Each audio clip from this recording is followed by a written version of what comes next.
Good evening সবাইকে সবাইকে উত্তরণ কর্তৃক আয়োজিত 46তম বিসিএস ফুল কোর্স প্রোগ্রামের আন্তর্জাতিক বিষয়াবলী লেকচার দিয়ে স্বাগতম জানাচ্ছি। অল্প কিছুক্ষণের মধ্যে আমাদের আজকের ক্লাসটি শুরু হতে যাচ্ছে। আশা করি আপনারা সবাই ভালো আছেন এবং যারা সালাম দিয়েছেন ওয়ালাইকুম আসসালাম।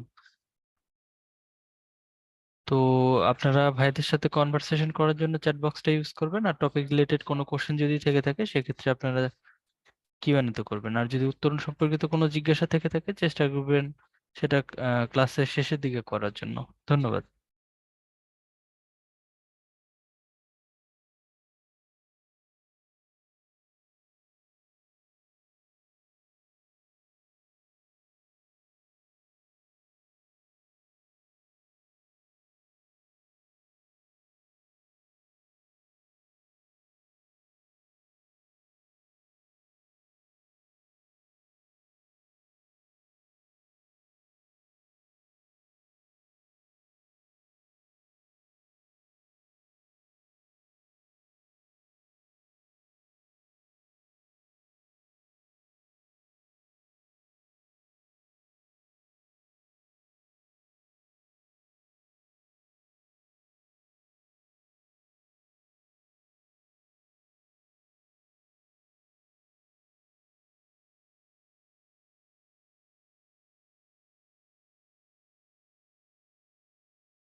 আসসালামু আলাইকুম, শুভ সন্ধ্যা। সবাইকে স্বাগত আমাদের আজকের ক্লাসে আন্তর্জাতিক বিষয়াবলী লেকচার 2। আমার কথা আশা করি শোনা যাচ্ছে এবং স্লাইডও যদি ঠিক থাকে একটু চ্যাট বক্সে রেসপন্স করি।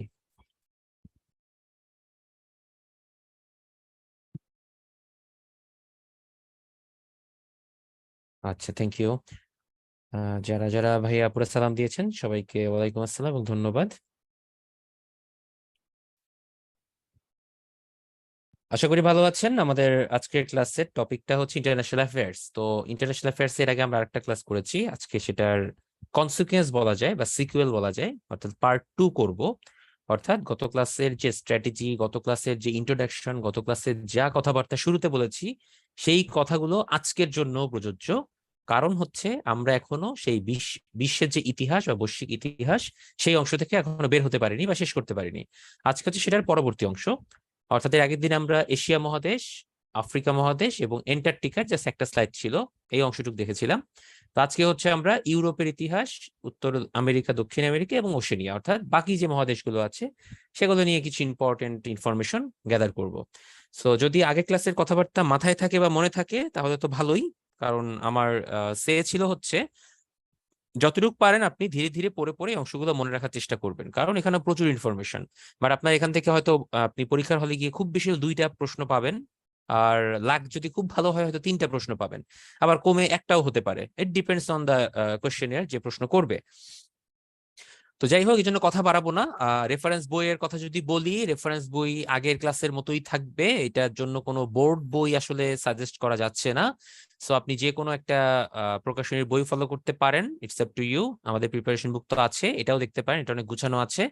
আর সব থেকে বড় কথা হচ্ছে আমাদের এই স্লাইডের পিডিএফটা থাকবে, যেটা আপনি খুব মানে শর্ট বা সামারি আকারে সবগুলো ইনফরমেশন এখান থেকে পেয়ে যাবেন। সো এইটাও ফলো করতে পারেন। এই হচ্ছে রেফারেন্স বইয়ের কথাবার্তা। আর টেকনিক হচ্ছে আজকের ক্লাসেও যা পড়ানো হবে বা যা বলা হবে তা দেখবেন ক্লাস শেষে সবকিছু মনে রাখতে পারতেছেন না, ভুলে গেছেন অনেক কিছু। সো বারবার পড়বেন, কিছুদিন পর পর একটু চোখ বুলাতে হবে, তা না হলে কিন্তু কোনোভাবেই পসিবল না। সময় দিতে হবে, খাটতে হবে। এই হচ্ছে আপনাদের জন্য সাজেশন। আচ্ছা, ওকে, ঠিক আছে, তাহলে শুরু করে দিই আজকে। এইদিকে বিশ্বকাপের খেলা চলতেছে, দেখতে পারি না তেমন কিছুই, স্কোর কার্ড ফলো করছি। অফিস থেকে এই বৃষ্টিতে আসছি জাস্ট এই 10 থেকে 15 মিনিট আগে, এসেই আপনাদের সাথে বসে গেলাম। তো যতদূর জানি ইংল্যান্ড মনে হয় 282 এরকম কিছু করেছে, নিউজিল্যান্ড ভালোই ব্যাট করতেছে। দেখা যাক কি হয়।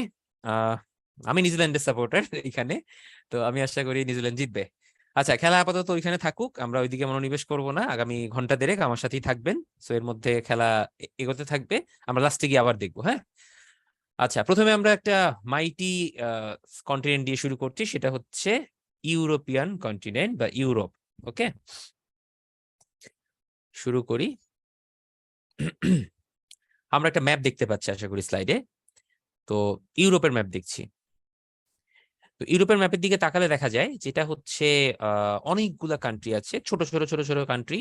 একটা দেশ আছে বেশ বড় সড়ো, অনেকটা জায়গা দখল করে রাখছে, বুঝতেই পারতেছেন কোন দেশের কথা বলছি। আবার ইউরোপকে বেশ কয়েকটা দিকে ভাগ করা যায়, যেমন কিছু আছে একদম পূর্ব দিকের কান্ট্রি, অর্থাৎ ম্যাপে যে ইস্ট সাইডে যে কান্ট্রিগুলো আছে, যেমন রাশিয়া থেকে শুরু করে Latvia, Estonia, Lithuania, Belarus, Ukraine, এই যে এই অংশগুলো, এগুলো পূর্ব দিকের কান্ট্রি। আর যদি একটু ওয়েস্টার্ন ইউরোপের কথা চিন্তা করি সেক্ষেত্রে চলে আসে হচ্ছে আপনার এই অংশটুকু, অর্থাৎ এর মধ্যে আপনার যুক্তরাজ্য, আয়ারল্যান্ড, আইসল্যান্ড এগুলো পড়ে যায়। জার্মানিটা পড়ে না আসলে, নেদারল্যান্ডস, বেলজিয়াম এগুলো পড়ে।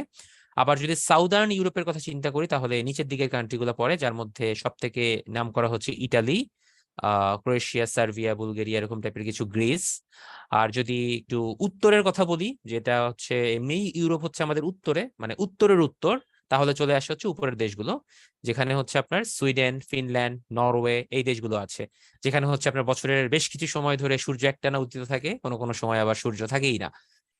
তো এটা শুধুমাত্র যে নরওয়ে, সুইডেন, ফিনল্যান্ড এগুলোতেই হয় তা না, নেদারল্যান্ডসেও এরকম টাইপের কাহিনী ঘটে। যেমন গ্রীষ্মকালে নেদারল্যান্ডসে সূর্য উঠে হচ্ছে 6:30টায়, ডুবে হচ্ছে 9:30টায়, তার মানে 15 ঘন্টা সূর্য থাকে। আবার শীতকালে সূর্য উঠে হচ্ছে আপনার 9টা 10টার দিকে, আবার অস্ত যায় হচ্ছে বিকাল 3:30 4টার মধ্যে। তো ডেফিনেটলি তখন একদম সময় কমে যায়। তো ইউরোপ হচ্ছে এরকম মানে বৈচিত্র্যময় একটা আবহাওয়ার দেশ, এবং ম্যাক্সিমাম কান্ট্রি গুলাই হচ্ছে একটি শীত প্রধান, যেহেতু উপরে হচ্ছে আপনার উত্তর মেরু, যেটা উত্তর মেরুর কাছাকাছি হওয়ার কারণে একটু ঠান্ডা প্রধান থাকে। তো ওরা হচ্ছে কি সামারটাকে খুব এনজয় করে, ধরেন যে সামার আসলেই তারা খুব ভালো লাগে, রোদ দেখতে তারা খুব এনজয় ফিল করে, এনজয় দ্য সান, ওদের একটা কমন কথা, অর্থাৎ যখন sun is out there you have to enjoy. আর ম্যাক্সিমাম টাইমে তারা সান দেখে না, বা তুষার হয় বা শীতকাল হয়, তারা তো বৃষ্টি হলে খুব বাজে অবস্থা হয় আর কি। তো যাই হোক, আর এর মাঝে একটা কথা আছে, মধ্য ইউরোপ বলে একটা অংশ আছে, যার মধ্যে আপনার জার্মানি, পোল্যান্ড, চেক প্রজাতন্ত্র, স্লোভাকিয়া, অস্ট্রিয়া এই টাইপের কিছু দেশ পড়ে, সুইজারল্যান্ডও চলে আসে কোনো কোনো সময়। তো ইউরোপিয়ানদের মধ্যে যদি ইতিহাস চিন্তা করি, ইউরোপিয়ানদের মধ্যে ম্যাক্সিমাম ক্ষেত্রেই একটা টেন্ডেন্সি ছিল যে কলোনিয়ালিজম, অর্থাৎ তারা অন্য দেশগুলোকে তাদের কলোনি করে ফেলবে, এরকম একটা টেন্ডেন্সি তাদের মধ্যে ছিল। বিভিন্ন সময় তারা বিভিন্ন দিকে পাড়ি জমিয়েছে, এবং কয়েকটা দেশ ছিল যাদের নৌবহর খুবই শক্তিশালী ছিল, কারণ আগে এরকম এত ছিল না যে প্লেনে করে এসে কলোনি করে বানিয়ে ফেলবো। যেমন 1757 সালে যখন আমরা পলাশী যুদ্ধে হেরে গিয়ে ইংলিশের কলোনি হয়ে গেলাম, তখন কি হয়েছিল? তখন কি প্লেন করে আসতো, প্লেনে করে যাইতো না ভাই, তখন ওই সি দিয়ে আসা যাওয়া করা লাগতো। তো ডেফিনেটলি যেসব দেশগুলা সি আছে তার সাথে তাদের ভালো স্ট্রং নৌবাহিনী আছে বা নেভি আছে এবং স্ট্রং একটা পোর্ট আছে, তারাই তখন মোটামুটি বিশ্ব শাসন করতো। তো খেয়াল করে দেখেন, আমরা যদি একটু তাকাই, নর্থ আটলান্টিকের মানে আটলান্টিকের নর্থ পার্টটা একদম ইউরোপের পশ্চিমে আছে। তো যুক্তরাজ্য, যেটাকে আসলে ইউকে বলে, বাট আমরা ইংল্যান্ড বলেই বলি, ইংল্যান্ড, তারপর স্পেন, পর্তুগাল, ফ্রান্স, ঠিক আছে, তারপর এই চারটা যে দেশ, এই চারটা দেশের মধ্যে এই কলোনিয়ালিজমের খুব বেশি ইম্প্যাক্ট দেখা যায়। তারা বিভিন্ন সময় অনেক দেশকে শাসন করেছে। যেমন ইংল্যান্ডরা তো আমাদের উপমহাদেশকে অনেকদিন শাসন করেছে, প্রায় 200 বছরের মতো, 190 ইয়ার্স টু বি স্পেসিফিক। আর আফ্রিকান সবগুলা কান্ট্রি, একটা বা দুইটা বাদে, সবগুলা কান্ট্রি ছিল আপনার কোনো না কোনো সময় ইংল্যান্ড, ফ্রান্স অথবা স্পেনের কলোনি। কোনো কোনো জায়গায় একটা দুইটা কান্ট্রি পর্তুগালও কলোনি করে রেখেছিল। এই জন্য খেয়াল করে দেখবেন, ফ্রান্সে যারা খেলাধুলা করে তাদের ম্যাক্সিমামই কারা? ফর্সা কয়টারে দেখছেন ভাই? No offence to anyone, or no offence to racism, কোনো কিছুই বলছি না, বাট ফ্রান্সে কতজন ফর্সা দেখেছেন আপনি যারা ফুটবল খেলে? খুব বেশি না, বিকজ তারা ম্যাক্সিমামই Egypt, north Africa, middle Africa এই টাইপের কান্ট্রিগুলো থেকে, ধরেন সেনেগাল, তারপর আলজেরিয়া, এই টাইপের যে কান্ট্রিগুলো আছে, সেগুলো আপনার প্লেয়াররা ওখানে চলে যায়। তো যাই হোক, তো এই লাস্ট ওয়ার্ল্ড কাপটা হয়ে গেল 2022-এ, আপনাদের মনে আছে মনে হয় যে মরক্কো আফ্রিকান কান্ট্রি হিসেবে ফার্স্ট এভার সেমিফাইনাল খেলেছিল। তো মরক্কো সেমিফাইনালে যাওয়ার পথে দুই তিনটা দেশকে হারিয়েছিল। এর মধ্যে একটা ছিল কিন্তু আপনার স্পেন। স্পেনকে হারিয়েছিল মরক্কো। স্পেনকে হারানোর ফলে কিন্তু তারা একটা প্রতিশোধ নিতে পেরেছিল, কারণ মরক্কো, স্পেন, পর্তুগাল, ফ্রান্স এই তিনটা দেশেরই কলোনি ছিল কোনো না কোনো সময়, ঠিক আছে। এরপর তারা কোয়ার্টারে কিন্তু পর্তুগালকে হারালো, সো এটাও একটা সুইট রিভেঞ্জ ছিল তাদের জন্য। এবং পরবর্তীতে সেমিতে গিয়ে তাদের ফ্রান্সের সাথে দেখা হলো, কিন্তু ফ্রান্সকে হারাতে পারেনি, সামহাউ তারা হেরে গিয়েছিল 2-0 গোলে। তো ওই সময় কিন্তু এই কলোনিয়ালিজম বা এই টাইপের কথাগুলো বেশ প্রচলন ছিল, যে খেলার মধ্যে এগুলো চলে আসে। আসলে এমন না যে আমরা খুব শত্রুতা করে তারা খেলেছে, তা না, বাট জয়টাকে তারা একটা মোরাল ভিক্টরি হিসেবে কাউন্ট করেছে। আপনারা জানেন এরকম কাহিনী কিন্তু এর আগেও হয়েছে। 1982-তে ফকল্যান্ড দ্বীপপুঞ্জ নিয়ে আর্জেন্টিনা এবং ইংল্যান্ডের মধ্যে যুদ্ধ হয়েছিল, ঠিক আছে। তো যুদ্ধে আর্জেন্টিনা হেরে যায়, কারণ ইংল্যান্ডের সাথে পারা আসলে পসিবল না। তো তারপরেও তারা কিন্তু ফকল্যান্ডের দাবি ছাড়েনি, দাবি করে আসছিল। তো জাস্ট তার 4 বছর পর 1986-এ জাস্ট ইংল্যান্ডকে আর্জেন্টিনা কিন্তু বিশ্বকাপে হারিয়েছিল, সেই হ্যান্ড অফ দ্য গড যে কথাটা বলছিলাম আর কি, এই ম্যারাডোনার সেই গোল। তো তখন কিন্তু এটা নিয়ে প্রচুর আলোচনা সমালোচনা চলছিল, যে এটাকে অনেকে ওই ফকল্যান্ড দ্বীপপুঞ্জের পরবর্তীতে আর্জেন্টিনার যে একটা ভিক্টরি বা ওইটার কনসিকুয়েন্সে আর্জেন্টিনা যে একটা মানে মরাল ভিক্টরি পেয়েছে সেটাকেই বলা হয়েছিল। এবং এটা ওখানেই থেমে থাকেনি। পরে যখন 2000 সালে, সরি 98 সালে, 1998-এ আর্জেন্টিনা ইংল্যান্ড দেখা হয়েছিল ওয়ার্ল্ড কাপে, সেখানেও কিন্তু ইংল্যান্ড পেনাল্টিতে টাইব্রেকারে হেরে যায়। ওটাও কিন্তু একটা ডেভিড বেকহাম রেড কার্ড খেয়েছিল আমার যতদূর মনে আছে। তো ওখানেও কিন্তু আপনার আর্জেন্টিনার কাছে ইংল্যান্ড পরাজিত হয়, কিন্তু পরবর্তীতে 2002 সালে গ্রুপ পর্বের ম্যাচে আবার ইংল্যান্ড আর্জেন্টিনাকে 1-0 গোলে হারিয়েছিল এবং বেকহামই গোল করেছিল। তো এই যে ইস্যুগুলো, এগুলোর সাথে কিন্তু আসলে বেশ কিছু ইতিহাস জড়িত। তো এই ফকল্যান্ড দ্বীপপুঞ্জ নিয়ে আর্জেন্টিনা ইংল্যান্ডের মধ্যে এটা একটা কিন্তু মেমোরেবল ঘটনা। তো যাই হোক, ইউরোপিয়ান কান্ট্রিগুলোর সাথে একটু হালকা পাতলা কিছু পরিচয় করালাম, দেখি আরো কিছু পরিচয় করাই। যেমন ইউরোপিয়ান কান্ট্রিগুলোর মধ্যে একটা বড় সুবিধা এদের মধ্যে একটা সেনজেন ভিসা আছে। এই সেনজেন ভিসার কারণে যে দেশগুলো সেনজেন ভিসা বা সেনজেন চুক্তিতে স্বাক্ষর করেছে, তারা এক দেশ থেকে আরেক দেশে যাওয়ার জন্য আলাদা কোনো ভিসা লাগবে না, অবাধ চলাচল করতে পারবে। এই কারণে আপনি যদি কোনো কারণে চান যে আপনি নেদারল্যান্ডস থেকে ট্রেনে করে আপনি চলে যাবেন একদম এইদিকে গিয়ে ক্রোয়েশিয়ার দিকে, অথবা নেদারল্যান্ডস থেকে আপনি চলে যাবেন সোজা পর্তুগাল বা স্পেনে, আপনি চাইলেই যেতে পারবেন, আপনার কোনো ভিসা লাগবে না, কিছু লাগবে না, ভেরি ইজি। এবং এদের মধ্যে কানেক্টিভিটি খুব বেটার। তারা মানে বিভিন্ন সময় তারাই যুদ্ধ বিগ্রহ করছে, কিন্তু ঝামেলায় পড়ছে অন্য দেশগুলা। যেমন প্রথম বিশ্বযুদ্ধ অস্ট্রিয়া হাঙ্গেরি, দ্বিতীয় বিশ্বযুদ্ধ পোল্যান্ড জার্মানি, এই যে কাহিনীগুলো সব কিন্তু ইউরোপিয়ানদের দিয়ে সূত্রপাত হয়, কিন্তু ভুক্তভোগী কারা হয়েছে? সাবকন্টিনেন্টের দেশগুলো, জাপান, এশিয়ার কান্ট্রি, আফ্রিকান কান্ট্রি, এরাই। অর্থাৎ নর্থ সাউথের যে গ্যাপটা, এই গ্যাপটা কিন্তু আসলে তারাই তৈরি করেছে, এবং যেটার এখন কুফলটা আমরা ভোগ করছি। তো যদিও সেই কুফল থেকে বের হয়ে আসার জন্য এখন বর্তমানে নতুন একটা ট্রেন্ড চালু হয়েছে, সেটা হচ্ছে south south cooperation.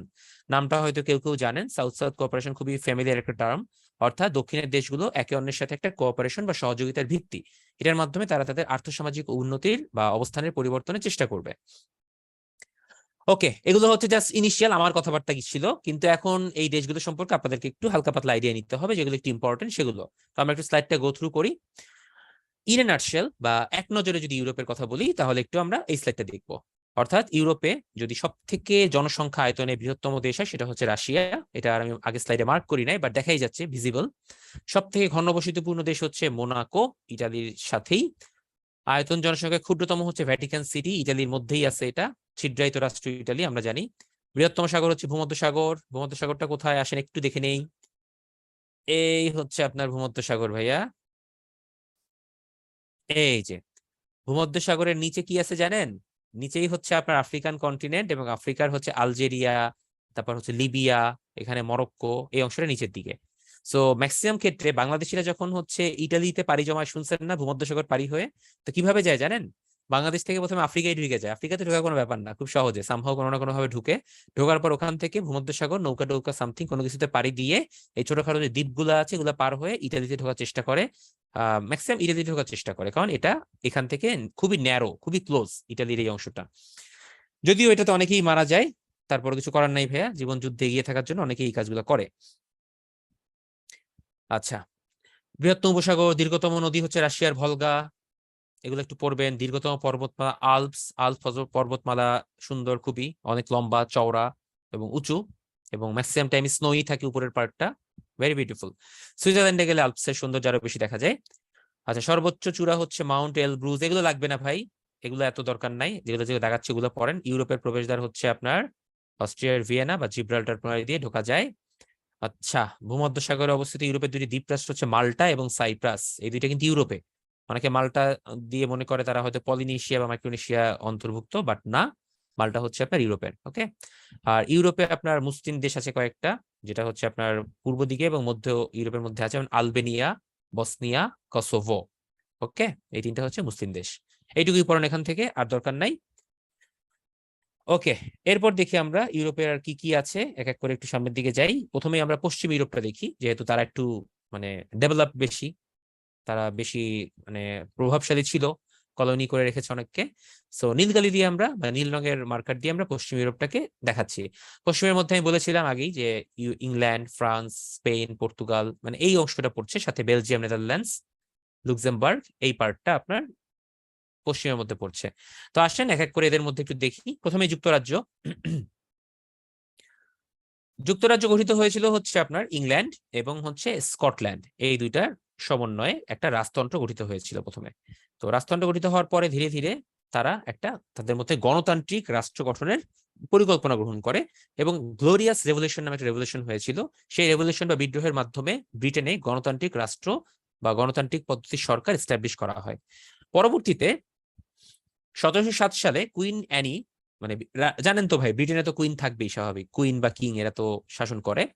Queen Annie শাসনকালে ইংল্যান্ড, ওয়েলস, স্কটল্যান্ড, মানে আগে কিন্তু স্কটল্যান্ড এবং ইংল্যান্ড ছিল, দেখেন এখন ওয়েলস ঢুকে গেছে, এবং Northern Ireland. Wait wait wait, আয়ারল্যান্ডের দিকে একটু তাকাই তো, ম্যাপটা কই জানো? ম্যাপ হচ্ছে আমার ডান পাশে, ম্যাপ দেখে দেখে পড়বেন। আয়ারল্যান্ড কই? এই হচ্ছে পুরোটা আয়ারল্যান্ড। এর মধ্যে নর্দার্ন আয়ারল্যান্ড এই অংশটুকু স্কটল্যান্ডের কাছাকাছি, তারা তাদের সাথে সামহাউ কোনোভাবে একটা লিঙ্ক লবিং করে ঢুকে গেছে। সো উত্তর Ireland, Scotland, England and Wales, এই চারটা মিলে গঠিত হয় হচ্ছে গ্রেট ব্রিটেন। ওকে, তো বর্তমানে ব্রিটেনে এখনো গণতন্ত্র আছে, বাট গণতন্ত্র যেহেতু অনেক আগে হয়েছে, একদম সেই 1688 সালে, এই জন্য বলা হয় ব্রিটেনে হচ্ছে বিশ্বের প্রাচীনতম গণতন্ত্র সূত্র এখনো প্রচলিত রয়েছে। ওকে, এরপরে দেখি কি আছে। একটা কনফিউশন আমাদের মধ্যে প্রায়ই আসে, সেটা হচ্ছে গ্রেট ব্রিটেন যে বললেন আর যুক্তরাজ্য বললেন, এর মধ্যে পার্থক্য কি? দেখেন খেয়াল করে, যুক্তরাজ্য হচ্ছে 4টা country, England, Scotland, Wales and Northern Ireland. আর গ্রেট ব্রিটেন হচ্ছে 3টা কান্ট্রি, একটা হচ্ছে England, Scotland, Wales, but Northern Ireland নাই। নাই কেন? কই কিসে ইতিহাস? দেখেন আগের স্লাইডে ছিল, আমি একটা লাইন বাদ দিয়ে গিয়েছিলাম ইচ্ছা করেই। এই যে 1801 সালে রাজা পঞ্চম জেমসের আমলে আয়ারল্যান্ড ইংল্যান্ডের সাথে যুক্তরাজ্য গঠন করলেও ক্যাথলিক খ্রিস্টান অধ্যুষিত দক্ষিণ আয়ারল্যান্ড 1922 সালে ইংল্যান্ড হতে স্বাধীন হয়ে যায়। তার মানে আপনার আয়ারল্যান্ড কিন্তু 2টা পার্ট ছিল, একটা হচ্ছে নর্দার্ন আর একটা হচ্ছে সাউদার্ন। সাউদার্ন পার্টটা পুরোপুরি আলাদা হয়ে যায় এবং তখন যুক্তরাজ্য হয়ে যায় শুধুমাত্র উত্তর আয়ারল্যান্ড নিয়ে। অন্যদিকে গ্রেট ব্রিটেন যেটা ছিল উত্তর আয়ারল্যান্ড, সেই গ্রেট ব্রিটেনের অংশের মধ্যেও পড়লো না, বিকজ তাদের মধ্যে একটা দ্বিধা বিভক্তি ছিল। সো যুক্তরাজ্যের মধ্যে উত্তর আয়ারল্যান্ড এখন নামমাত্র হিসেবে আছে, কিন্তু গ্রেট ব্রিটেনের সাথে কোনোভাবেই তার কোনো সংশ্লিষ্টতা নাই। সো এভাবে মনে রাখতে পারেন যে কোনটায় রাষ্ট্রের সংখ্যা কম, নামে গ্রেট ব্রিটেন কিন্তু রাষ্ট্রের সংখ্যা কম, অর্থাৎ গ্রেট হবে না, গ্রেট মানে তো অনেকগুলা বুঝায় তা না, যুক্তরাজ্যে হচ্ছে আপনার রাজ্যের সংখ্যা বেশি, এভাবে মনে রাখতে পারেন চাইলে। ওকে, আমরা সামনের দিকে যাই। ম্যাগনা কার্টা চুক্তি, আপনারা জানেন যে ম্যাগনা কার্টার সাথে আমাদের জাতীয় 6 দফাকে তুলনা করা হয়। তো ম্যাগনা কার্টা ছিল হচ্ছে ব্রিটিশ শাসনতন্ত্রের একটা বাইবেল। এটা হচ্ছে সামন্তদের একটা আন্দোলন বা চাপে পড়ে 1215 সালের 15ই জুন, তারিখটা মনে রাখবেন, এই চুক্তিতে স্বাক্ষর করে। এবং এটা হচ্ছে এমন একটা চুক্তি ছিল যেটার মাধ্যমে আপনার সামন্তবাদ বা প্রভুদের যে একটা ক্ষমতা, মানে আমি লর্ড মাই লেডি, এরকম একটা কথাবার্তা ছিল না, এদের যে প্রচন্ড ক্ষমতা, রাজার যে হাতে যে তীব্র পাওয়ার, এটাকে একটু নিউট্রালাইজ করা হয়, কমিয়ে আনা হয়। এবং প্রজা বা জনগণ যারা, তাদের হাতেও যে কিছু অধিকার রাখা উচিত, তাদের হাতেও ক্ষমতা রাখা উচিত, এরকম একটা চুক্তি ছিল হচ্ছে ম্যাগনা কার্টা। সো ডেফিনেটলি এটাকে আমরা কানেক্ট করতে পারি 6 দফার সাথে, অর্থাৎ পশ্চিম পাকিস্তানিদের স্বায়ত্তশাসনের যে নামে যে প্রহসন ছিল, সেই প্রহসনে পূর্ব পাকিস্তান কিছুই পাচ্ছিল না। তো ডেফিনেটলি সেখানে পূর্ব পাকিস্তানের জনগণের কাছেও কিছু ক্ষমতা ছেড়ে দেওয়ার জন্য বঙ্গবন্ধু কিন্তু এই 6 দফা উত্থাপন করেন। ডেফিনেটলি দুইটার মধ্যে মিল আছে। ব্রেক্সিট অর্থাৎ ব্রিটেন এক্সিট, অর্থাৎ ইউরো থেকে বা ইউরোপিয়ান ইউনিয়ন থেকে আপনার ব্রিটেন বের হয়ে যাওয়ার জন্য বা যুক্তরাজ্যের বের হয়ে যাওয়ার পুরো প্রক্রিয়াটাকেই ব্রেক্সিট বলা হতো। তো এটা অলরেডি হয়ে গেছে, 31 জানুয়ারি 2020-এ ব্রেক্সিট কার্যকর হয় এবং ব্রেক্সিট নিয়ে আলোচনা শুরু হয় হচ্ছে আপনার 2016 সাল থেকে। দীর্ঘ 4 বছর অনেক চড়াই উতরাই পেরিয়ে বরিস জনসন গেল, ক্ষমতার একজন আসলো, ছাড়লো, কত কিছু হলো, এর মধ্যে 4 বছর পর ব্রেক্সিটটা কার্যকর হয়। সো ইংল্যান্ড এখন আর ইউরোপিয়ান ইউনিয়নের কোনো পার্ট না। সো যুক্তরাজ্য যেহেতু বাইর হয়ে গেছে, সেই জন্য ইউরোপিয়ান ইউনিয়নের বর্তমান সদস্য হচ্ছে 27, আগে ছিল 28, মনে রাখবেন। যুক্তরাজ্যের কিছু আলোচ্য বা বিখ্যাত কিছু ফেমাস যারা, তাদের একটু নামটাম দেখেন। আলফ্রেড দ্য গ্রেট, তিনি ছিলেন ইংল্যান্ডের প্রথম রাজা, তাকে ফাদার অফ ইংলিশ প্রোজ বলা হয়।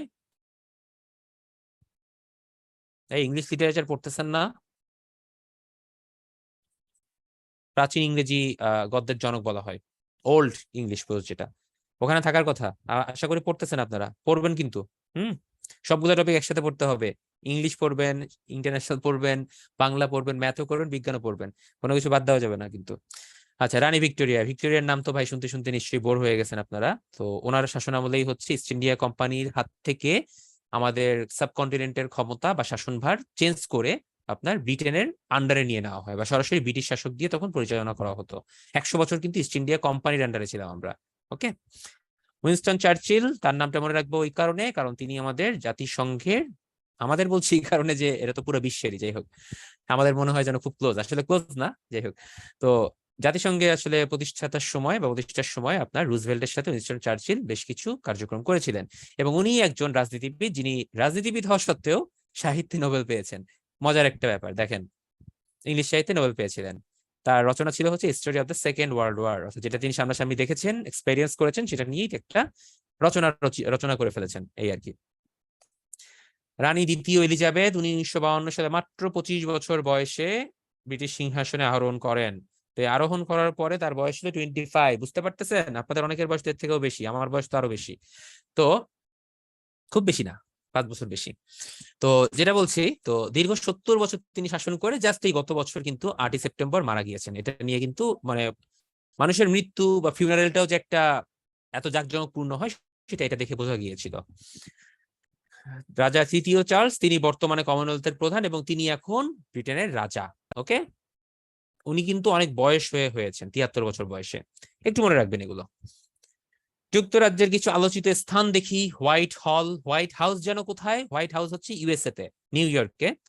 সরি, নিউ ইয়র্কে না, ওয়াশিংটনে। তো আপনার হোয়াইট হল হচ্ছে আপনার ব্রিটেনে বা যুক্তরাজ্যে, যেটাই বলি না কেন, কারণ ব্রিটেনের মধ্যেও ইংল্যান্ড পড়েছে, যুক্তরাজ্যের মধ্যেও ইংল্যান্ড পড়েছে, একই কথা।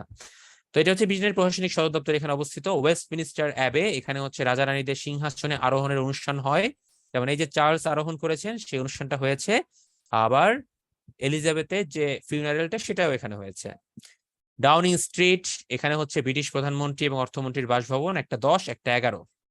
বাকিংহাম প্যালেস, ইংল্যান্ডের রাজ পরিবারের বাসভবন। ফেমাস সব নামগুলো মনে রাখা খুবই ইজি, চেষ্টা করবেন মনে রাখার জন্য। আচ্ছা, এবার আরো কিছু মিসেলেনিয়াস ইনফরমেশন দেখি। বর্তমানে ব্রিটেনের প্রধানমন্ত্রী কিন্তু ভারতীয় বংশোদ্ভূত ঋষি সুনাক। রিসেন্টলি আমাদের মাননীয় প্রধানমন্ত্রীর সাথে তার একটা ছবি কিন্তু ফেসবুকে বিভিন্ন জায়গায় দেখা গিয়েছে, দেখেছেন কেউ?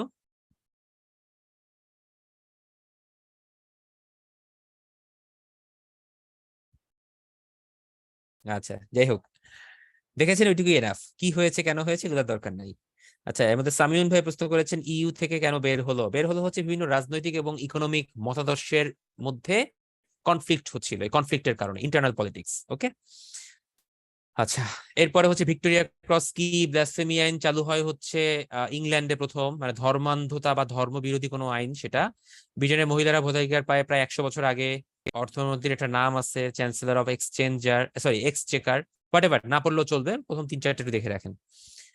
ওকে, এবার চলে আসে আরেকটা important country, France. France, France নাম শুনলেই একটা আভিজাত্যের প্রতীক। ফ্রান্স আসলে আভিজাত্যের প্রতীক এবং অর্থবিত্ত, তারপর হচ্ছে সাম্রাজ্য, সব দিক থেকে চিন্তা করলে, অতীত, ইতিহাস, ঐতিহ্য, France definitely one of the best of Europe. ঠিক আছে, এটা নিয়ে কোনো কনফিউশন নাই। তো ফ্রান্সের কথা বললেই প্রথমেই যেটা বলতে হয়, ফ্রান্সে প্রচুর পরিমাণ আপনার দার্শনিক পাওয়া গিয়েছিল বলতে মানে দার্শনিকের জন্ম হয়েছিল আর কি। এবং এর মধ্যে কয়েকজন দার্শনিকরা হচ্ছে বিভিন্ন রিভলিউশনে তারা প্রণোদনা জুগিয়েছিল বা আপনার মোটিভেশন হয়ে দিয়েছিল, মানে মোটিভেশনাল স্পিকার ছিলেন তারা। তো এরকম কিছু দার্শনিকদের দ্বারাই হচ্ছে ফরাসি বিপ্লব নামে একটা ইতিহাস বিখ্যাত বিপ্লব সংঘটিত হয়, যেটা 10 বছর স্থায়ী ছিল, 1789 থেকে 1799 সাল পর্যন্ত। তো ফরাসি বিপ্লব নিয়ে আসলে এত ডিটেলসের দরকার নাই, কারণ আমাদের বিপ্লব কেন হয়েছিল, কিভাবে হয়েছিল, এগুলো ভাই এখন পড়ে মাথা গরম করেন না, কোনো দরকার নাই। যা দরকার সেগুলো আগে মাথায় রাখেন। ফরাসি বিপ্লব সংঘটিত সময়টা মাথায় রাখবেন, স্লোগান কি ছিল স্লোগানটা দেখবেন, এবং ফরাসি বিপ্লবের শিশু বলা হয় নেপোলিয়ন বোনাপার্টকে। ফরাসি বিপ্লবের সময় ফ্রান্সের রাজা ছিলেন ষোড়শ লুই, পরবর্তীতে সপ্তদশ লুই এসেছিলেন, অর্থাৎ লুই নাম একই, খালি 1 2 3 4 করতে করতে চেঞ্জ হয়। আচ্ছা, তো বিপ্লবে আমি কিছু কথা বলেছিলাম যে দার্শনিকরা মোটিভেশন দিয়েছিল, এরকম কিছু দার্শনিক ছিল হচ্ছে ভলতেয়ার, রুশো, মন্টেস্কু। এদের নাম হয়তো আপনারা ছোটবেলায় পড়েছেন কিনা, সামাজিক বিজ্ঞান যখন বই পড়তাম তখন রুশো বলেছেন, ভলতেয়ারের মতে, মন্টেস্কুর মতে, এরকম কিছু মতবাদ ছিল। অর্থাৎ সামাজিক বিজ্ঞান বা সোশ্যাল সায়েন্সটাকে যে একটা আর্টের পর্যায়ে নিয়ে যাওয়া যায়, সেটা এনারা নিয়ে গিয়েছিলেন। তো বাস্তিল দুর্গ এবং কারাগার দখলের মাধ্যমে ফরাসি বিপ্লব শুরু হয় এবং ফ্রান্সের স্বাধীনতা যুদ্ধে নেতৃত্ব দিয়েছেন চার্লস দা গল, মনে রাখতে পারেন। ফ্রান্সকে বলা হয় সিটি অফ কালচার। কালচারের দিক দিয়ে ভাই ফ্রান্সের ধারে কাছে কেউ নাই, বিলিভ মি। রিসেন্টলি ভাই 1 মাস আগে ফ্রান্স ঘুরে আসছি, এই জন্য জানি যে ফ্রান্স ডেফিনেটলি ডেফিনেটলি ডেফিনেটলি কালচারের হচ্ছে মানে একদম ইনিশিয়ালাইজেশন যদি বলি, সবকিছু ওখানে আছে। শুধুমাত্র আপনি লুভর মিউজিয়ামটা যদি ঘুরতে যান, আপনাকে মিনিমাম 3 দিন সময় হাতে রাখতে হবে পুরো লুভরটা আপনি যদি ভালোভাবে ঘুরে দেখতে চান এবং সবকিছু বুঝতে চান। এখানে কি নাই, চুরি করে আনা থেকে শুরু করে তাদের নিজস্ব কিছু জিনিসপত্র সবই আছে। তো চুরি বলছে এই কারণে, কারণ তারা ইজিপশিয়ান, তারপর অ্যারাবিয়ান বা আপনার ইটালিয়ান, স্প্যানিশ, পর্তুগিজ অনেক স্কাল্পচার, আর্ট, তারপর হচ্ছে আপনার বিভিন্ন কি বলবো মেমেন্টো বলি বা মনুমেন্ট, এগুলো সবকিছু নিয়ে এসে বসায় রাখছে। মানে এই এক মাথা থেকে আরেক মাথায় ঘুরতে ঘুরতে আপনার মানে আপনার 3 দিন তো আমি হয়তো একটু অনেকের কাছে অতিরঞ্জিত মনে হতে পারে, বাট বিলিভ মি ভাই, আপনি যদি আর্ট অ্যান্ড কালচারের কোনো অনুরাগী হন, আপনাকে মিনিমাম 3টা দিন এখানে দিতে হবে। কারণ সকাল থেকে সন্ধ্যা পর্যন্ত, এরপরে তার পারবেন না, 9টা থেকে বিকাল 5:30 পর্যন্ত। তো ওই সময়ের মধ্যে আপনাকে দেখতে হলে মিনিমাম 3টা দিন সময় রাখতে হবে। তো হোয়াট এভার, আমি কতটুকু সময় পেয়েছিলাম জানেন? মাত্র 5 ঘন্টা। 5 ঘন্টা আমি কিছু দেখতে পারি নাই। ইম্পর্টেন্ট কয়েকটা জিনিস দেখছি, মোনালিসা দেখছি, ভেনাস দেখছি, তারপর হচ্ছে গ্রিক কিছু স্কালচার দেখছি, দ্য লাস্ট সাপারের মনুমেন্টটা দেখছি, মানে টেবিলটা, এরকম আরো কিছু জিনিস দেখছি এই আর কি। কিন্তু তাও আমার মনে হলো যে কিছুই হয় না। কোয়াসো খাইছি কিনা মাসুম ভাই? হ্যাঁ ভাই, ফ্রান্সে প্যারিসে সকালবেলা নাইমে আগে কোয়াসো দিয়ে ব্রেকফাস্ট করছি ভাই। ডেফিনেটলি কোয়াসো হচ্ছে বেস্ট, আমরা কোয়াসো বানাইতে পারি না, ওখানে কোয়াসো গুলো ডেফিনেটলি বেস্ট। আচ্ছা, তো যেটা বলছিলাম, তো কালচারের দিক থেকে ফ্রান্স হচ্ছে সিটি অফ কালচার, এটা একটিভাবে মনে রাখবেন, কারণ সেখানে লুভর মিউজিয়াম থেকে শুরু করে অনেকগুলো মিউজিয়াম আছে, অনেকগুলো স্থাপনা আছে, আসলে নাম তো আমার মুখস্থ নাই, সব দেখছি তো অনেকগুলাই। এবং এখানে একটা ফেমাস স্ট্রিট আছে শজেলিজে, বানানটা মনে হয় ভুল হইতে পারে,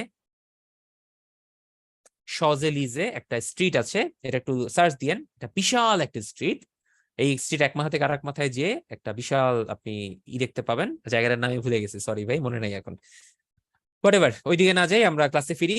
তো ফ্রান্সের মধ্যে নেপোলিয়ন বোনাপার্টের নামটা একটু মনে রাখবেন। নেপোলিয়ন বোনাপার্ট ছিলেন হচ্ছে এমন একজন বিখ্যাত ব্যক্তি, শেষ পর্যন্ত তিনি নির্বাসনে গিয়ে মারা যান, এই হচ্ছে তার পরিণতি। তো কোথায় নির্বাসন দেওয়া হয়েছিল? সেন্ট হেলেনা দ্বীপে, এবং সেখানে 1821 সালে মারা যান। ওয়াটারলু যুদ্ধে বেলজিয়ামে তিনি যুদ্ধ করার সময় পরাজিত হয়েছিলেন এবং আত্মসমর্পণ পরে করেছিলেন। তার কিছু ফেমাস উক্তি আছে ভাইয়া, এগুলো আপনারা হয়তো ইংলিশ লিটারেচারও পাবেন বা অন্য জায়গায় পাবেন, বাট এখানেও দেখে নেন। যেমন যে give me good mother, I will give you good nation, impossible is a word to be found only in the dictionary of fools, I am the revolution, অর্থাৎ আমি বিপ্লব। ওকে। তবে আমার এখানে সব থেকে পছন্দের একটা উক্তি আছে, আমি যদি পাঁচটার কথা বলি, আমি আমার যদি অপিনিয়ন জানতে চান আপনারা, আমি বলবো হচ্ছে এই অংশটা আমার পার্সোনাল চয়েস। এখন বলতে পারেন ভাই এটা কি বললেন, আপনি মানবতা বিরোধী কাজ করছেন, আপনার এনিমি যদি কি হয়েছে সেটা ভুল করতেছে, আপনি তাকে বাধা দিবেন না? বাট আপনি যে ভুলটা এনিমি করছে আপনার, আপনি যদি তাকে বাধা দেন, আপনি ভুলের মধ্যে পড়বেন। সো নো দাই self and save your self, এটা হচ্ছে মোটো হওয়া উচিত। অবশ্যই করবেন, বাট এটা আসলে আমার পার্সোনাল ওপিনিয়ন, এটা একটু মাথায় রাখা উচিত, আমরা অনেকে রাখি না। ওকে, হোয়াটএভার, এটা নিয়ে আবার কনফিউশন ক্রিয়েট করেন না ভাই, আপনি এটা কি মেন্টালিটি শো করলেন। বাট এটা আসলেই কথাটা ভুল বলেন নাই, এটা দরকার, সবসময় দরকার। আচ্ছা, পরে চলে যাই, দেখি কি আছে। যুক্তরাজ্যের পরে ফ্রান্স গেল, ফ্রান্সের পরে আমাদের আসছে হচ্ছে পশ্চিম ইউরোপ সম্পর্কে কিছু গুরুত্বপূর্ণ তথ্য। তার মানে পশ্চিম ইউরোপে আমরা স্পেন বা পর্তুগাল নিয়ে খুব বেশি আর পড়াশোনার দরকার নাই, নেদারল্যান্ডসের দরকার নাই, ফ্রান্স এবং ইংল্যান্ড এই দুইটাই গুরুত্বপূর্ণ ছিল। তো এখানে কিছু ইনফরমেশন আছে, একটু দেখে নেন। কাতালোনিয়া হচ্ছে স্পেনের একটা প্রদেশ। ওয়াটারলু বেলজিয়াম অবস্থিত, যেটা ইউরোপের ককপিট নামে পরিচিত। বেলজিয়ামের রাজধানী ব্রাসেলস। এই ব্রাসেলসে যাওয়ার সৌভাগ্য হয়েছে ভাই কিছুদিন আগে, গত মাসেই জাস্ট। সেখান থেকে আমি European commission, NATO, WCO, European parliament, আলহামদুলিল্লাহ, যেগুলো আপনাদের সময়, মানে আপনাদের মতো এরকম সময় পিড়িতে পড়েছি, দেখতে পেয়েছি, থ্যাঙ্কস টু গড। আচ্ছা, a nation of great seafarers বা মহাসমুদ্র অভিযাত্রীদের দেশ বলা হয় হচ্ছে পর্তুগালকে। আমার কথার সাথে কি মিল পাচ্ছেন? মহাসমুদ্র অভিযাত্রী, তার মানে যারা হচ্ছে একটা শক্তিশালী নেভি নিয়ে পুরা মহাসমুদ্রগুলো চড়িয়ে বেরিয়েছে, সেই একটা দেশ হচ্ছে পর্তুগাল। আপনারা পাইরেটস অফ দ্য ক্যারিবিয়ান দেখছেন, দেখছেন না? বলেন তো, ওখানে যে এত পাইরেটস, এত কিছু, কোন কোন দেশের কথা ওখানে উল্লেখ আছে?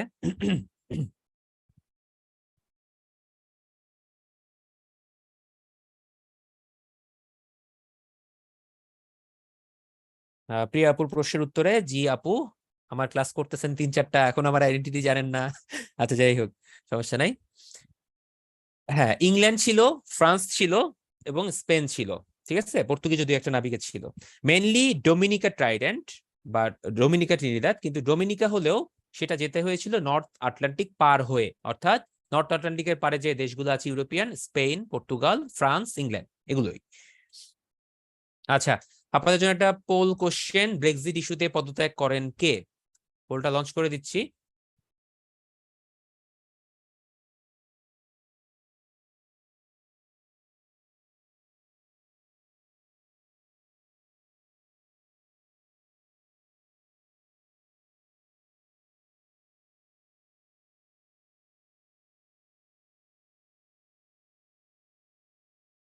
চিন্তা ভাবনা করে অ্যান্সার দেন, ভুল করার কোনো দরকার নাই।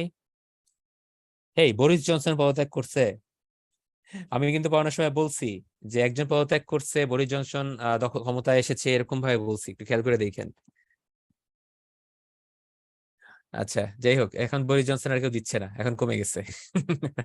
আচ্ছা, আমি বলটা ক্লোজ করে দিচ্ছি, দরকার নেই এত কনফিউশনের। একজন লেডি ছিলেন থেরেসা মে, তিনি ব্রেক্সিট ইস্যুতে পদত্যাগ করেন। ব্রেক্সিট ইস্যুতে থেরেসা মে এর একটা আইডিওলজি ছিল, তিনি ব্রেক্সিটকে দুইটা পার্টে ভাগ করেছিলেন, একটা হচ্ছে সফট ব্রেক্সিট, একটা হচ্ছে হার্ড ব্রেক্সিট। তো এই সফট হার্ড দিয়ে বোঝানো হচ্ছে, মানে হার্ড ব্রেক্সিট হচ্ছে যে ইউরোপিয়ান ইউনিয়ন থেকে কমপ্লিটলি কাট অফ, কোনো সম্পর্ক থাকবে না। আর সফট ব্রেক্সিট হচ্ছে ইউরোপিয়ান ইউনিয়ন থেকে আমরা বাইরে যাব, কিন্তু আমাদের যে সীমানাগুলো আছে, বর্ডার গুলো আছে, সেই কান্ট্রিগুলো, সেই বর্ডারের সাথে আমাদের কিছু কানেকশন থাকবে, অর্থাৎ ধীরে ধীরে আমরা বের হয়ে আসবো। যাই হোক, পরবর্তীতে এই ব্রেক্সিট নিয়ে তার পরিকল্পনাগুলো সফল না হয়, তার পদত্যাগ করতে হয়, এবং পরবর্তীতে আসেন হচ্ছে বরিস জনসন। ওকে, নেক্সট, পূর্ব ইউরোপের মানচিত্র দেখেন ভালো করে। পূর্ব ইউরোপে কারা কারা আছে? পূর্ব ইউরোপের মানচিত্রের কালারটা হচ্ছে এই যে রাশিয়া, বেলারুশ, ইউক্রেন, মলদোভা, এই টাইপের কিছু কান্ট্রি। দেখি, রাশিয়া নিয়ে পড়াশোনা করতে হবে, এছাড়া পড়াশোনা করার কেমন কেউ নাই।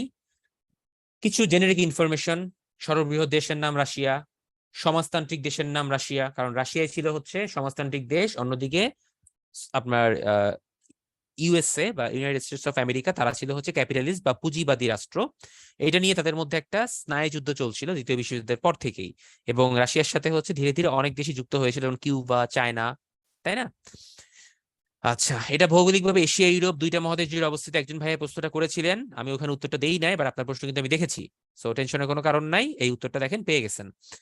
1918 সালের পূর্বে রাশিয়ার রাজধানী ছিল সেন্ট পিটার্সবার্গ। বর্তমান রাশিয়ার রাজধানী কোনটা বলেন?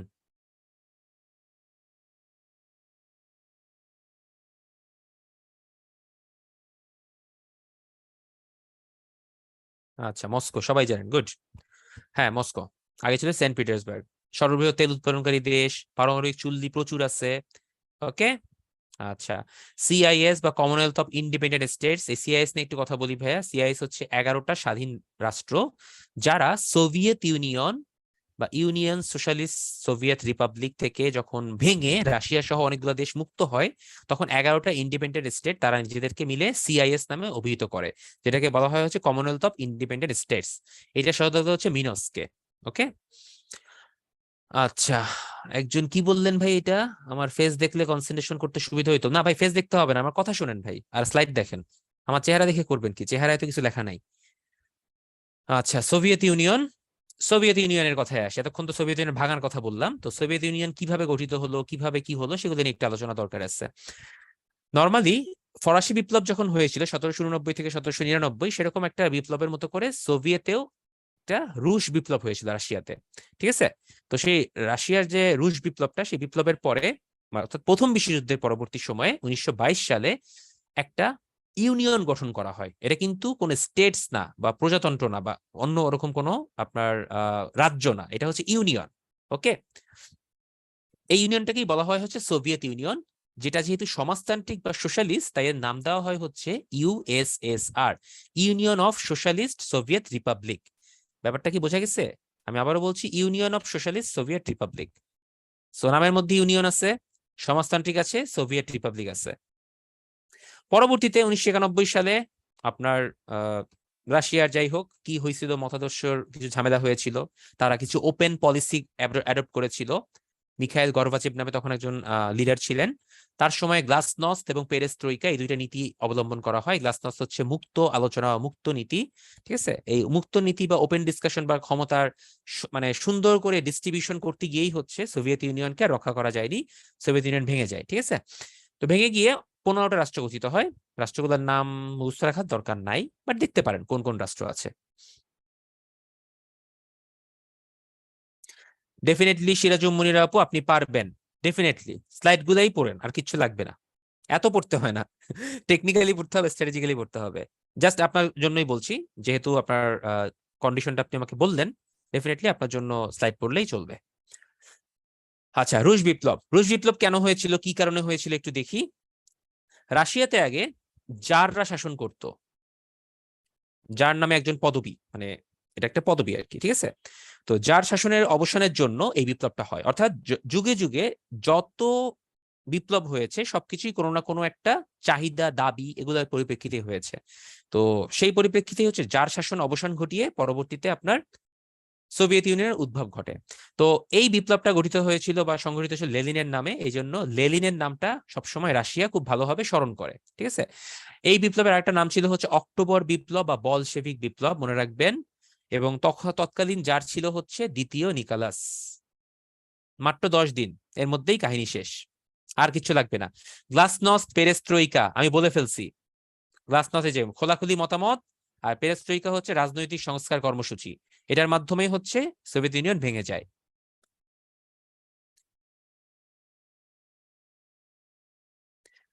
কিছু গুরুত্বপূর্ণ ইনফরমেশন এক নজরে চোখ বুলাবেন। রাশিয়ার কিছু সামরিক ঘাঁটি আছে, কোথায় কোথায় আছে, আর্মেনিয়া, বেলারুশ, না পড়লেও চলবে। এখানে কয়েকটা আমি দাগাই দিয়ে এগুলোই পড়বেন। এই একটা, দুইটা, এটা তো বাংলাদেশের সাথেই রিলেটেড, পড়ে ফেলেন। রাশিয়ায় প্রথম মহাশূন্যে নভোচারী পাঠিয়েছিল ক্রেমলিন, সরকারি বাসভবনের নাম, মনে রাখবেন এটা, হোয়াইট হাউসের মতো করে। এরপরে রাশিয়ার বার্তা সংস্থা, এটা পড়তে হবে। পঞ্চবার্ষিক পরিকল্পনা যেটা আমরা গ্রহণ করি, এটা স্ট্যালিন গ্রহণ করেছিলেন। ওকে, মানে উন্নয়নের যে পঞ্চবার্ষিক পরিকল্পনা বা 5th ইয়ার প্ল্যান, এটা প্রথম রাশিয়া নিয়ে এসেছিল। ওকে, এইটুকুই পড়েন, আর কিছু লাগবে না।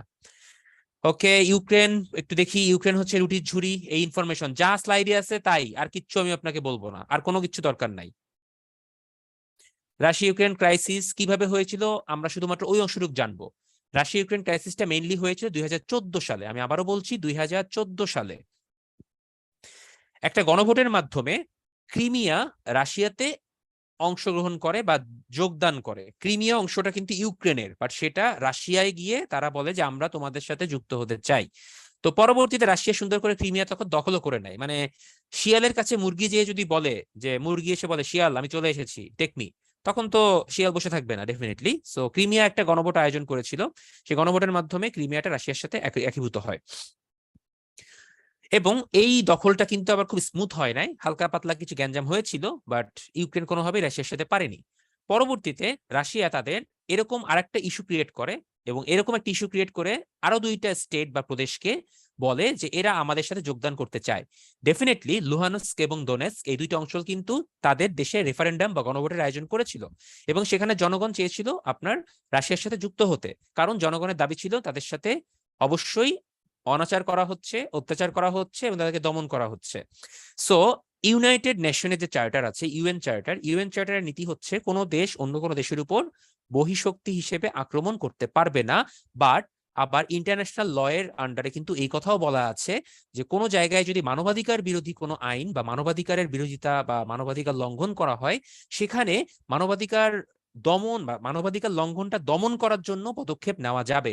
সো এরকম 2টা কনফ্লিক্টিভ আসলে ফান্ডামেন্টালস এর পরিপ্রেক্ষিতে ইউক্রেন রাশিয়ার মধ্যে এই যেটা ক্রাইসিস বলবো, আমি যুদ্ধ বলবো না, কারণ কেউই কিন্তু এটাকে যুদ্ধ বলে ঘোষণা করেনি, সংকট বলতে হবে। এই সংকটটা সূত্রপাত হয়। সো রাশিয়ার দাবি ছিল আমরা মানবাধিকার দমনে বা মানবাধিকারের লঙ্ঘনটা দমনে সহায়তা করেছি বা করছি। আর অন্যদিকে ইউক্রেনের তাদের লজিকটা হচ্ছে যে রাশিয়া আমাদের বহিঃশক্তি হিসেবে আমাদের সার্বভৌমত্বের উপর অ্যাটাক করেছে। সো ডেফিনেটলি এটার এখন কোনো সলিউশন হয়নি, চলতেছে। পড়াশোনা করবেন এগুলোর বিষয়ে, চোখ কান খোলা রাখবেন। অরেঞ্জ রেভলিউশন হয়েছিল রাশিয়াতে 2004 সালে নির্বাচনে রুশ সমর্থিত রাষ্ট্রপতি পদপ্রার্থী তিনি কি করেছিলেন, কারচুপি অনিয়ম করেছিলেন। তো ওইটার প্রতিবাদে একটা গণ আন্দোলন হয়েছিল, ওটাকে অরেঞ্জ রেভলিউশন বলা হয়। জাস্ট এটুকু মনে রাখবেন। আচ্ছা, এরপর কিছু কমন ইনফরমেশন। টার্মেনিয়া থেকে শুরু করে পূর্ব ইউরোপের আরো কয়েকটা দেশ যে আছে তাদের কিছু কমন ইনফরমেশন, যেমন হোয়াইট রাশিয়া বলা হয় বেলারুশকে, এটা পড়বেন। চেকোস্লোভাকিয়া আগে কিন্তু একটা দেশ ছিল, তারা ওয়ার্ল্ড কাপও খেলতো, মানে বিশ্বকাপ ফুটবল। পরবর্তীতে চেক প্রজাতন্ত্র এবং স্লোভাকিয়া নামে 2টা স্বাধীন রাষ্ট্র বিভক্ত হয়। মদের জন্মস্থান পড়তে পারেন ভাই, ওয়াইনের কথা তো আমরা সবাই জানি, এটা জর্জিয়া হচ্ছে মদের জন্মস্থান। আর আর দরকার নাই, গোলাপ বিপ্লবটা দেখতে পারেন চাইলে। এই এইটুকুই, ঠিক আছে। আমি তাহলে এখন একটা পোল কোশ্চেন লঞ্চ করি, পোল কোশ্চেন লঞ্চ করে একটা ব্রেক দিয়ে দিই, আপনারা পোল কোশ্চেনটা লঞ্চ অ্যান্সার করতে থাকেন। 3-4 মিনিট ব্রেকতেই তারপরে এসে আপনাদের সাথে বাকি অংশটি নিয়ে কথা হবে। ওকে, থ্যাংক ইউ।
Welcome back. আমরা বিরতির পর আবারও ফিরে এলাম আমাদের ক্লাসে।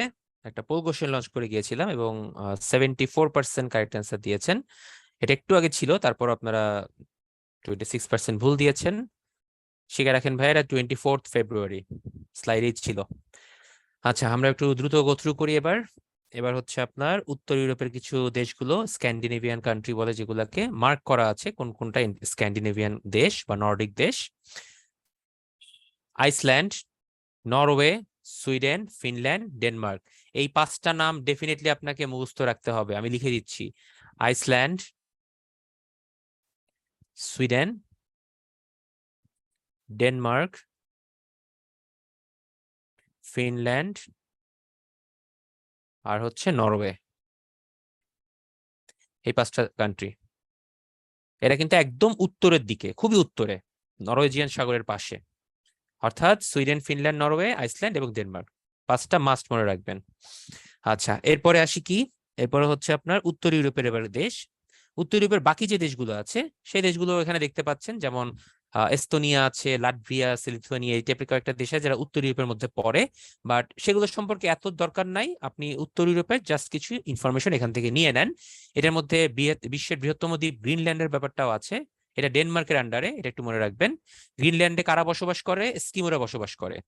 আগুনের দ্বীপ বলা হয় হচ্ছে আইসল্যান্ডকে, আইসল্যান্ড খুবই সুন্দর। আচ্ছা, ফিনল্যান্ডের স্থানীয়দের নাম সুমো, চাইলে পড়তে পারেন, না পড়লেও চলবে। আয়ারল্যান্ডকে এমারেল্ড আইল বলা হয়, এমারেল্ড পাওয়া যায় প্রচুর পরিমাণে। সুইডেন, ফিনল্যান্ড ন্যাটোতে যোগদানের জন্য আবেদন করেছে, ঠিক আছে। আর ফিনল্যান্ড যোগদান করতে পেরেছে এই বছরে, কিন্তু সুইডেন এখনো আবেদনের পরিপ্রেক্ষিতে ওয়েটিং লিস্টে আছে আর কি। ওকে, আচ্ছা, এরপর আসি মধ্য ইউরোপ। মধ্য ইউরোপের অনেকগুলো দেশ আছে, আমি প্রথমেই মধ্য ইউরোপ ভাগ করে দিয়েছিলাম। জার্মানি, চেক প্রজাতন্ত্র, সুইজারল্যান্ড, অস্ট্রিয়া, হাঙ্গেরি, স্লোভেনিয়া, এই টাইপের কয়েকটা দেশ আছে।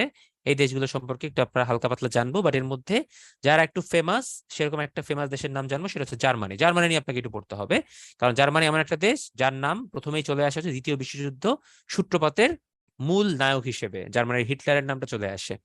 বাট জার্মানিকে আপনি যাই বলেন না কেন, ইউরোপের প্রধান অর্থনীতি বা সব থেকে উন্নত দেশের হিসেবে জার্মানি কিন্তু 1 নম্বরে আছে, প্রচুর পরিমাণে উন্নত জার্মানি ইউরোপিয়ান ইউনিয়নের কান্ট্রিগুলোর মধ্যে। তো 1815 সালে হচ্ছে জার্মান রাজ্যগুলো একটা কনফেডারেশন গঠন করে। একটু ইতিহাস জানবেন, হিটলার 1933 সালে চ্যান্সেলর নির্বাচিত হয়ে জার্মানির তৃতীয় কনফেডারেশন ঘোষণা করেন এবং ভার্সাই চুক্তির শর্তসমূহ ভঙ্গ করা শুরু করেন। What is that? What is Versailles চুক্তি? ভার্সাই চুক্তি হচ্ছে 1919 সালে প্রথম বিশ্বযুদ্ধের পরে ইউরোপের জার্মানির উপরে চাপিয়ে দেওয়া একটা চুক্তি, যেটা আপনার ইংল্যান্ড বা যুক্তরাজ্য এবং যুক্তরাষ্ট্র তারা মিলে করেছিল।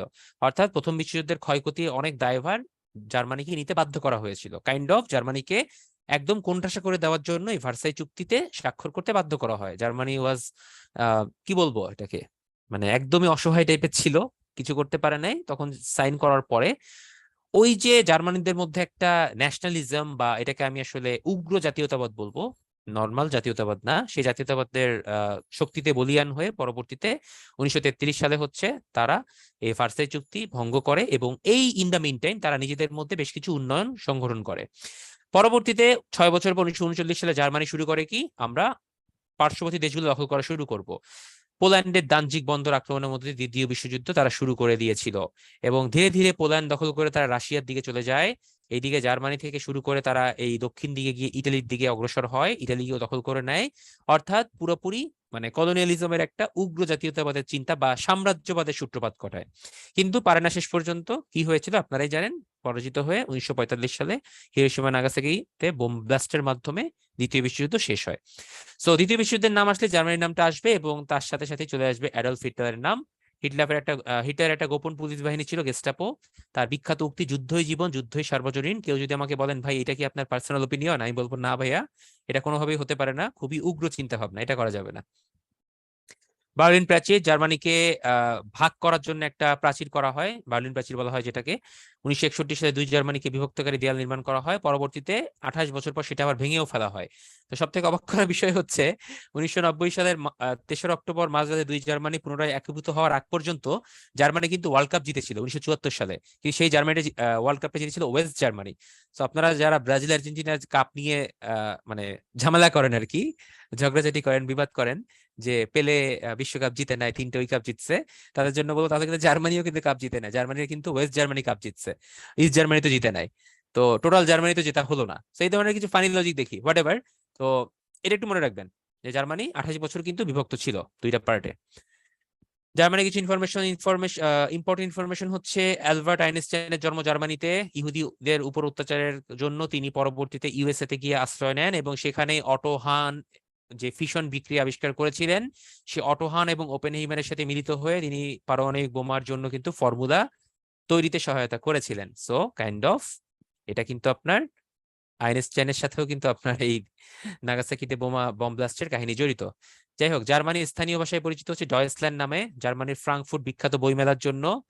জার্মানির একটা সুন্দর ফুটবল মিউজিয়াম আছে। আপনারা জানেন যে ইউরোপিয়ান কান্ট্রিগুলো ফুটবল নিয়ে খুবই মানে আগ্রহী।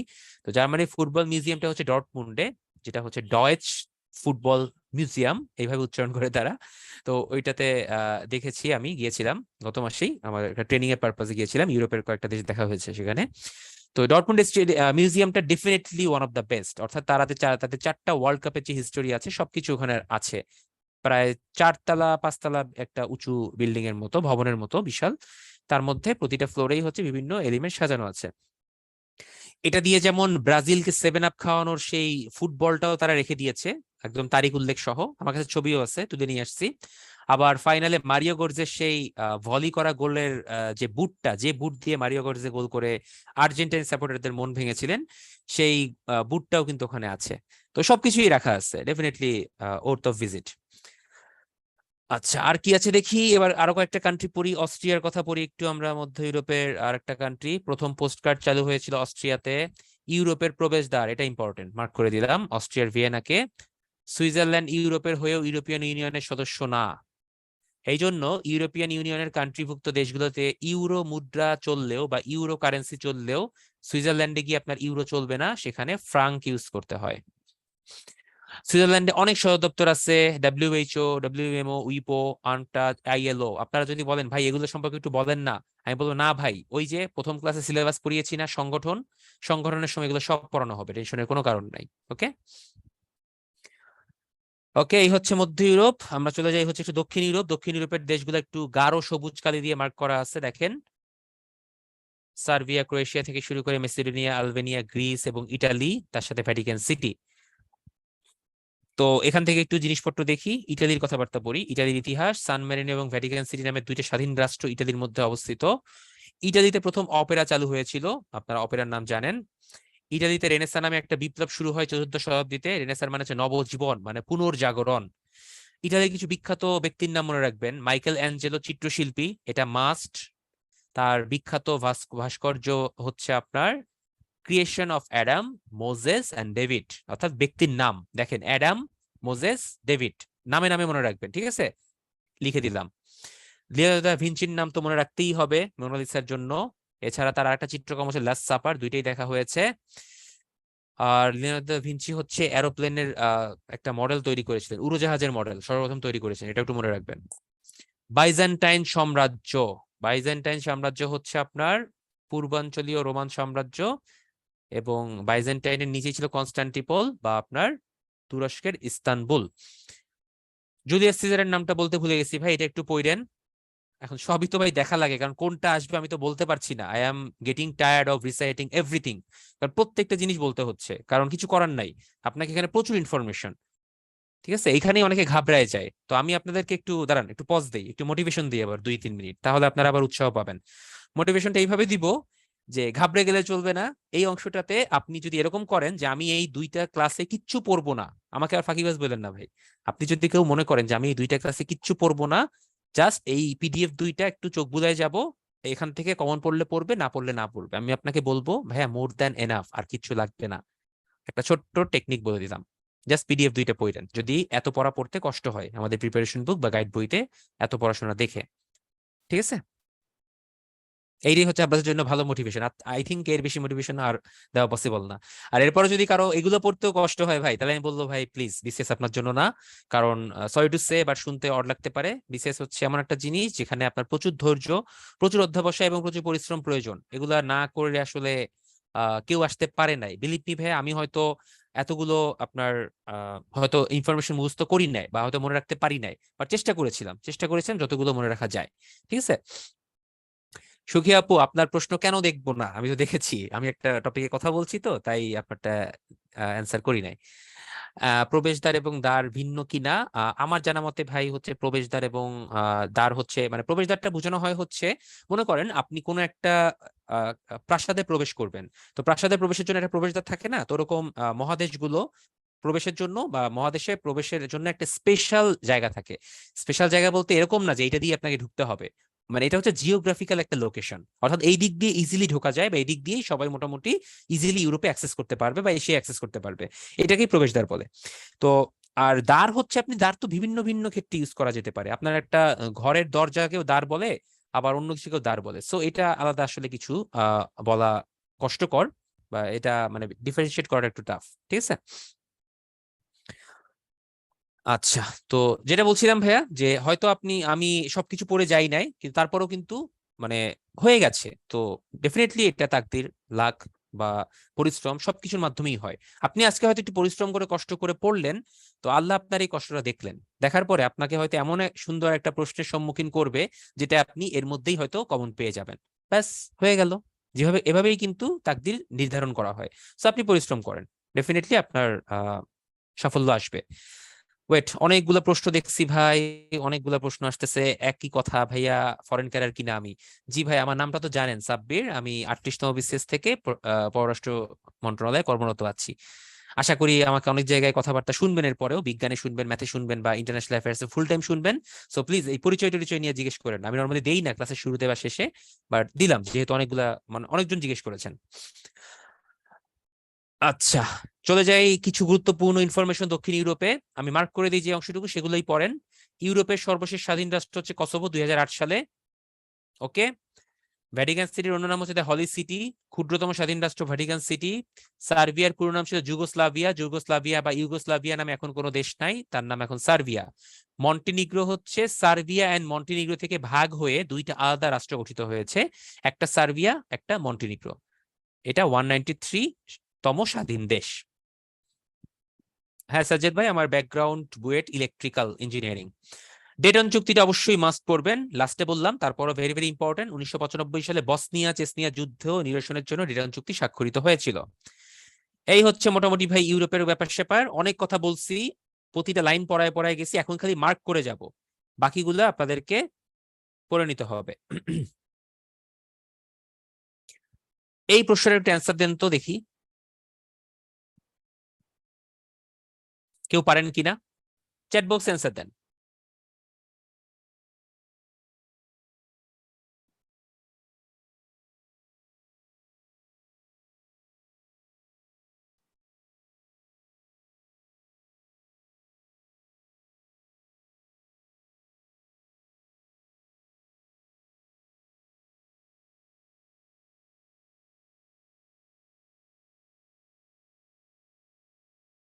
আচ্ছা, বিভিন্ন রকম অ্যান্সার পাচ্ছি, বাট আপনারা অনেকেই জানেন দেখতে পাচ্ছি। Good, very good. এটা হচ্ছে নাৎসিবাদের বাইবেল, মেইন কাম্ফকে বলা হয় নাৎসিবাদের বাইবেল। ঠিক আছে, আর যারা যারা জানতেন না একটু দেখে রাখেন। ওকে, যেটা বলছিলাম, এখন আমি একটু গো থ্রু করে যাব ফার্স্ট। আমি মার্ক করে দিব কোন কোন অংশগুলো আপনারা পড়বেন। আমাদের আর দুইটা মহাদেশ বাকি আছে, উত্তর আমেরিকা এবং এরপর হচ্ছে ওশেনিয়া। তো উত্তর আমেরিকা, দক্ষিণ আমেরিকা, ওশেনিয়া, এগুলো নিয়ে একটু মার্ক করে দিচ্ছি। উত্তর আমেরিকাতে মেইন যেটা পড়বেন হচ্ছে আপনি, উত্তর আমেরিকাতে একটা ভালো দেশ আছে ভাই, ইউএসএ। সব তো ওরাই করে, মেক্সিকো কানাডা থাকলেও এগুলো নিয়ে এত বেশি কথাবার্তা হয় না। সো আমি একটু মার্ক করে যাচ্ছি কোনগুলো জিনিস দেখবেন। রাইট শিমুল ভাই, আপনি বুঝতে পারছেন, প্রত্যেকটা লাইন বলে যাওয়া কঠিন, খুবই কঠিন। আমি দাগিয়ে দিচ্ছি। ইউরোপের আবিষ্কার, সরি, ইউএস এর বা উত্তর আমেরিকার আবিষ্কার তো অবশ্যই জানবেন। কতগুলো স্বাধীন দেশ আছে? আয়তনে হচ্ছে বৃহত্তম দেশ হচ্ছে কানাডা। জনসংখ্যায় বৃহত্তম দেশ হচ্ছে যুক্তরাষ্ট্র, সেন্ট কিটস অ্যান্ড নেভিস হচ্ছে ক্ষুদ্রতম। ওই যে আপনার ক্যারিবিয়ান অঞ্চলে যে ছোট ছোট দেশগুলো আছে তার মধ্যে সেন্ট কিটস অ্যান্ড নেভিস নামে একটা দেশ আছে। বেশি ঘনবসতি হচ্ছে মেক্সিকোতে, কম ঘনবসতি কানাডা। ভাই কানাডা এত ঠান্ডা, ওইখানে মানুষজন থাকতে চায় না ভাই। ঠিক আছে। আচ্ছা, দীর্ঘতম নদী হচ্ছে মিসিসিপি। নায়াগ্রা জলপ্রপাতের নাম জানেন। উষ্ণতম হচ্ছেন ডেথ ভ্যালি। এই ডেথ ভ্যালি হচ্ছে ক্যালিফোর্নিয়ার একটা রাস্তা, যেটা 200 কিলোমিটারের মতো প্রায় লম্বা একটা রাস্তা, যেখানে হচ্ছে আপনার কোনো বাঁক নাই, স্ট্রেইট লাইন। এটাকে বলা হয় ডেথ ভ্যালি। আশেপাশে কিচ্ছু থাকে না। চাইলে গুগল করতে পারেন বা ইউটিউবে দেখতে পারেন, ডেথ ভ্যালি নিয়ে অনেক ভিডিও আছে। জাস্ট জানার জন্য বললাম আর কি, কেউ যদি আগ্রহী হন। আচ্ছা, কলম্বাস আমেরিকা কত সালে আবিষ্কার করেছে? 1492, এটা জানবেন। প্রথম প্রেসিডেন্ট কে ছিল? George Washington. কত সালে স্বাধীন হয়? প্রথম ভার্সাই চুক্তি হয়েছিল কত সালে? এই কয়টা ইম্পর্টেন্ট, ভেরি ভেরি ইম্পর্টেন্ট, পড়ে রাখবেন। যুক্তরাজ্যের অঙ্গরাজ্য মুখস্থ রাখার দরকার নাই, বাট কতটা অঙ্গরাজ্য আছে সেটা মনে রাখবেন। 50টা অঙ্গরাজ্য আছে যুক্তরাষ্ট্রে, 50 স্টেটস। লাস্টেরটা হচ্ছে হাওয়াই, ওকে, যার রাজধানীর নাম হচ্ছে হনুলুলু। এটা হচ্ছে মোটামুটি প্যাসিফিকে অবস্থিত। আর কোনটা বৃহৎ কোনটা ছোট এটা তো একটু জানতে হবে। আয়তনে বৃহত্তম হচ্ছে আলাস্কা, যেটা 1867 সালে রাশিয়া তাদের কিছু দেনা পাওনা পরিশোধের জন্য যুক্তরাষ্ট্রের কাছে নামমাত্র মূল্যে বিক্রি করে দেয়। আলাস্কার যে আয়তন, সেই আয়তন হিসাব করলে পার বর্গ কিলোমিটার এরিয়া তারা মাত্র আহ কত সেন্টে যেন বিক্রি করে দিয়েছে, মানে $1 না, এরকম সেন্টে তারা বিক্রি করে দিয়েছিল। ঠিক আছে। তো প্রচুর লস করছে। এবং আলাস্কা হচ্ছে এমন একটা জায়গা যে আলাস্কার ভিতরে এমন একটা বড় আপনার অভয়ারণ্য আছে, মানে সাফারি বা ইকো ট্যুরিজম টাইপের জায়গা, যেটা বাংলাদেশের থেকেও বড়। ঠিক আছে। আলাস্কা নিয়ে অনেক ভিডিও আছে, এটা দেখেন। মানে সব ইনফরমেশন দেওয়া পসিবল না বা বলাও পসিবল না। ঋতু বলেছেন এগুলো মনে রাখার কোনো শর্টকাট আছে কিনা? ভাইয়া শর্টকাট থাকলে তো আমি আপনাকে শর্টকাট গুলোই বলতাম যে ভাই এমনি এমনি শর্টকাট মনে রাখবেন। একটা ইনফরমেশন একজন ব্যক্তি কিভাবে মনে রাখতে পারে এটা সম্পূর্ণ তার নিজস্ব বিষয়। আমি এক ভাই মনে রাখবো, কালাম নামে একজন অন্য ভাই মনে রাখবে, আবুল নামের আরেকজন আরেক ভাই মনে রাখবে, রহিমা নামে একজন আরেক ভাই মনে রাখবে, হোয়াট এভার। সো প্রত্যেকের একটা নিজস্বতা আছে, আপনি আপনার মতো করে মনে রাখার চেষ্টা করেন। এখানে অনেকেই বলে যে জিকে নিনজা টেকনিক, মাত্র 200 পৃষ্ঠা পড়লে আর কিছু পড়া লাগবে না। আমি বলবো সব বোগাস ভাইয়া, এই বোগাস কথাবার্তা শুই না, নষ্ট করবেন না। আপনি যতটুকু মনে রাখতে পারবেন ততটুকু মনে রাখতে পারলেই চলবে, সব লাগে না। ঠিক আছে। আচ্ছা, জনসংখ্যায় বৃহত্তম কে? জনসংখ্যায় বৃহত্তম হচ্ছে ক্যালিফোর্নিয়া, বাট আয়তনে বৃহত্তম আলাস্কা। এইটুকুই আর কি। রাজনীতি, রাজনীতি ডিটেলসের দরকার নাই ভাই। রাজনীতি হচ্ছে আপনার প্রেসিডেন্ট শাসিত, আমরা জানি সবাই। আইনসভার নাম কংগ্রেস, দ্বিকক্ষ বিশিষ্ট, একটা সিনেট, একটা হচ্ছে হাউস অব রিপ্রেজেন্টেটিভ। এই পর্যন্ত মনে রাখবেন। বাট চাইলে পরে রাখতে পারেন যে প্রত্যেকটা অঙ্গরাজ্য থেকে 2 জন করে 100 জন সিনেটর নির্বাচিত হন। প্রেসিডেন্ট নির্বাচন সরাসরি ভোটের মাধ্যমে না হয়ে 100 জন সিনেটর, 435 জন ওই যে হাউস অব দ্য রিপ্রেজেন্টেটিভের রিপ্রেজেন্টেটিভ, এবং ডিস্ট্রিক্ট অফ কলম্বিয়া 3 জন সদস্য, এদের মাধ্যমে ইলেকটোরাল কলেজের ভোটের উপর প্রেসিডেন্ট প্রার্থীর জয় পরাজয় নির্ভর করে। ঠিক আছে। তো টোটাল 200, মোট 538টা হচ্ছে আপনার এরকম ভোট থাকে। এর মধ্যে আপনাকে জিততে হলে ওই 2/3 পাওয়ার দরকার নাই, আপনি 50%-এর একটা বেশি পেলেই চলবে। তার মানে 50% হচ্ছে 269, তার সাথে 1 যোগ করলে হয় 270। ওকে। সো এই 270টা ইলেকট্রিক্যাল কলেজের ভোট পেতে হবে। আচ্ছা, তো সব থেকে ক্যালিফোর্নিয়া ইলেকট্রিক্যাল কলেজ ভোটের সংখ্যা বেশি, কারণ এখানে জনসংখ্যাও বেশি, তাই ওখানে ভোটের সংখ্যাও বেশি। সো এই স্লাইডটা মোটামুটি ইম্পর্টেন্ট আছে, চাইলে পড়ে ফেলতে পারেন। নৌঘাটি, কোথায় কোথায় ঘাটি আছে দেখতে পারেন চাইলে, অনেকগুলো জায়গাতেই তাদের নৌঘাটি আছে। জিবুতি আছে আফ্রিকাতে, গ্রিসে আছে, সাউথ ইউরোপে, ইটালিতে আছে, জাপানে আছে, দক্ষিণ কোরিয়া থেকে 18টা দেশে দেখেন যুক্তরাষ্ট্রে নৌঘাটি আছে। মানে পুরো বিশ্ব তারা পেঁচায় রাখছে। ঠিক আছে।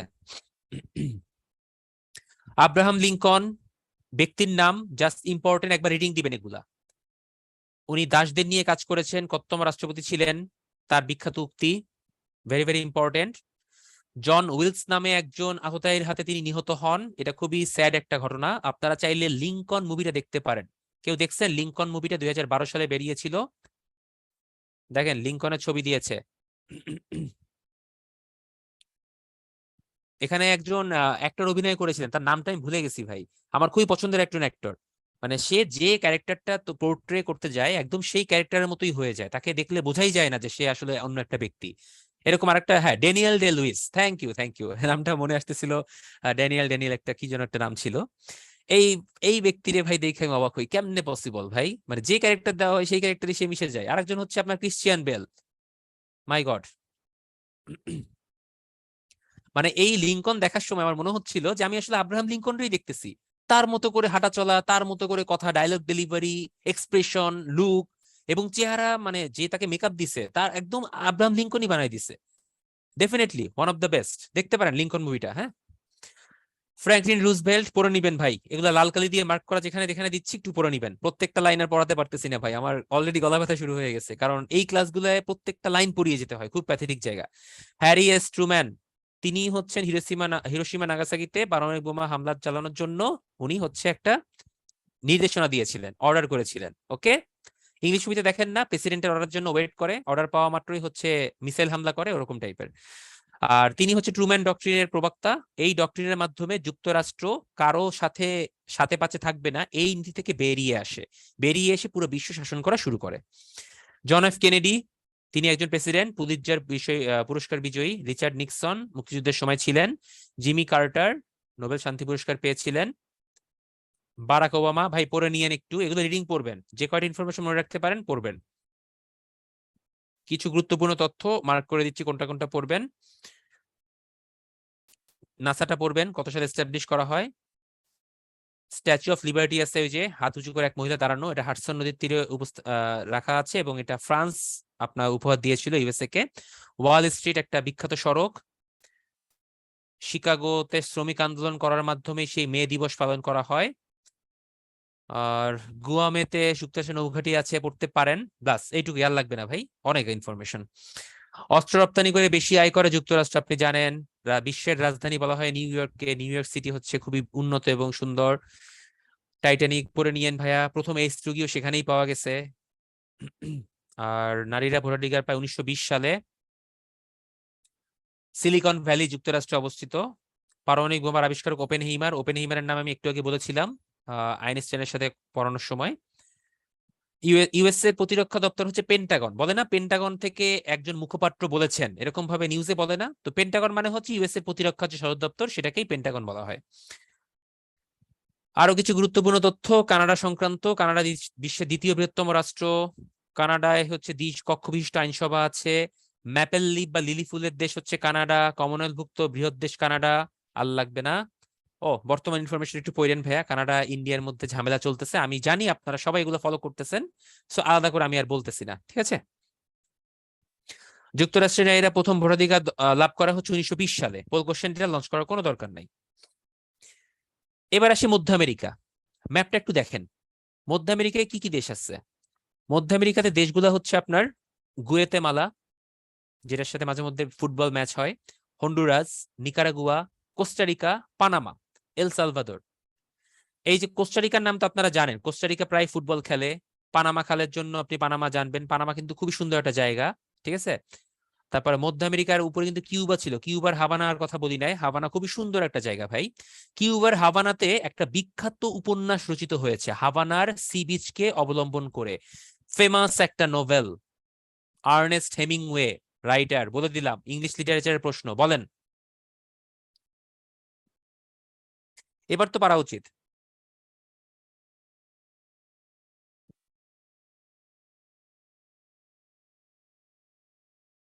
আচ্ছা আপনারা বলেন, আর্নেস্ট হেমিংওয়ের ফেমাস উপন্যাসের নাম কি?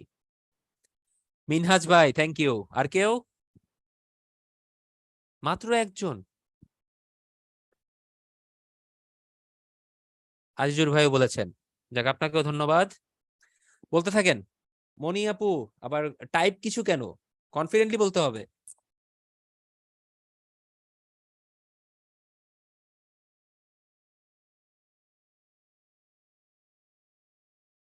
আচ্ছা ঠিক আছে, আর দরকার নাই।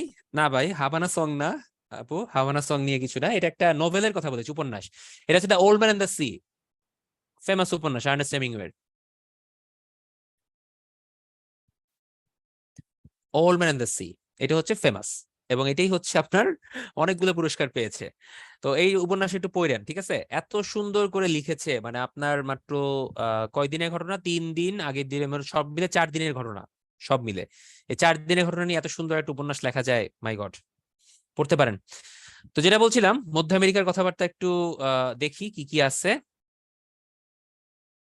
পানামা খাল কত সালে হস্তান্তর করে পড়ে রাখবেন। প্রেরি তৃণভূমি হচ্ছে মধ্য আমেরিকা অঞ্চলে অবস্থিত। আহ বেলিজের পূর্ণাঞ্চল দরকার নাই, এটা মধ্য আমেরিকার বৃহত্তম দেশ হচ্ছে নিকারাগুয়া। পানামা খাল চালু হয় কত সালে এবং কাকে কাকে সংযুক্ত করছে, ব্যাস, আর কিচ্ছু না। আচ্ছা, এবার দেখি নিচের দিকে ক্যারিবিয়ান অঞ্চলে। ক্যারিবিয়ান অঞ্চলে অনেকগুলো দেশ আছে, বাহামাস, কিউবা, মানে মধ্য আমেরিকার মধ্যেই পড়ে, কিউবাটা আগে বলে ফেলছি আর কি আমি। তারপর বাহামাসের নাম শুনেছেন আপনারা।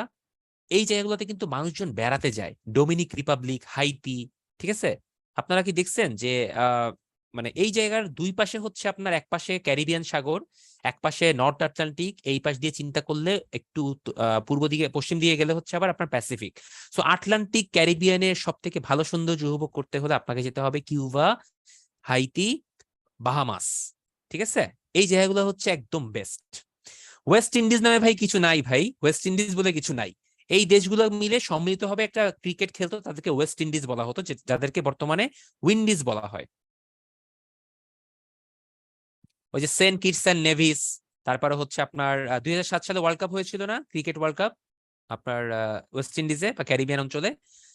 ওই জায়গাগুলোর নাম হচ্ছে সবগুলো মিলে ওয়েস্ট ইন্ডিজ নামে খেলে। আচ্ছা, তো যেটাই ছিলাম, ক্যারিবিয়ান সম্পর্কিত কিছু গুরুত্বপূর্ণ তথ্য। Antigua and Bermuda, pearls of Antilles Cuba নামে পরিচিত। সেন্ট লুসিয়াও একটা দেশ, এই দ্বীপটা গড়ে উঠেছে আগ্নেয়গিরি অগ্নুৎপাতের মাধ্যমে। কিউবা উপনিবেশ ছিল স্পেনের দীর্ঘ 400 বছর। দেখছেন কি কাজ করছে, নর্থ আটলান্টিক পাড়ি দিয়ে কিউবারে দখল করে রাখছে। এই হচ্ছে স্পেন। যাই হোক, এবার আমরা চলে আসি দক্ষিণ আমেরিকা। দক্ষিণ আমেরিকাতে অনেকগুলো দেশ আছে, আমরা জানি যে এখানে ফুটবল খুবই জনপ্রিয়, এবং আমরা সবাই দক্ষিণ আমেরিকা অ্যাটলিস্ট কতগুলো দেশের নাম জানি, কারণ আমরা যারা যারা ফুটবল ফলো করি তারা at least Brazil, Argentina, Paraguay, Uruguay, Chile, Bolivia, Ecuador, Colombia, Peru, তাই না? এই নামগুলো তো নিশ্চয়ই আপনার আননোন না, এগুলোর নাম প্রায় জানতে হয় বা শুনতে হয় আর কি। সো এই দেশগুলোই হচ্ছে আপনার দক্ষিণ আমেরিকাতে। দক্ষিণ আমেরিকার এক নজরে দীর্ঘতম নদী, সর্বোচ্চ, হ্যান ত্যান হ্যান ত্যান, ভাই একটু পড়ে নিয়ে এগুলা, আমি আর এখানে সময় নষ্ট করছি না। কিছু গুরুত্বপূর্ণ তথ্য দেখবো এখান থেকে দক্ষিণ আমেরিকা নিয়ে। চির বসন্তের দেশ বলা হয় ইকুয়েডরকে। ইকুয়েডরের ওয়েদার খুবই সুন্দর, সমুদ্র বিশ্ব থেকে অনেক উপরের দিকে, খুবই সুন্দর জায়গা। পৃথিবীর সর্বদক্ষিণের নগরী হচ্ছে চিলি। খেয়াল করে দেখেন, চিলি কিন্তু লম্বা একটা জায়গার মতো। তো এই জায়গাটা হচ্ছে বলা হয় হচ্ছে পৃথিবীর প্রায় সবার দক্ষিণে এই জায়গাটা, এই যে, ঠিক আছে, এই জায়গাটা। আচ্ছা, তো এরপর আর কি আছে দেখি, কোনটা কোনটা আমাদের পড়তে হবে। এখানে খুব বেশি আমার মনে হয় না দরকার আছে। ব্রাজিলের বর্তমান প্রেসিডেন্টের নামটা একটু পড়েন ভাই, এই লুলার নামটা প্রায় শুনতে হয় বিভিন্ন জায়গায়, লুলা দা সিলভা, ঠিক আছে, একটু মনে রাখেন। পৃথিবীর ছাদ বলা হয় পামির মালভূমিকে। বৃহত্তম হ্রদ হচ্ছে টিকি টাকা। অতীতের বিখ্যাত ইনকা সভ্যতা পাওয়া যায় পেরুতে। পেরুতে যে ইনকা সভ্যতা পাওয়া যায়, এরকম আরেকটা সভ্যতা আছে যার নাম মায়া সভ্যতা, ঠিক আছে।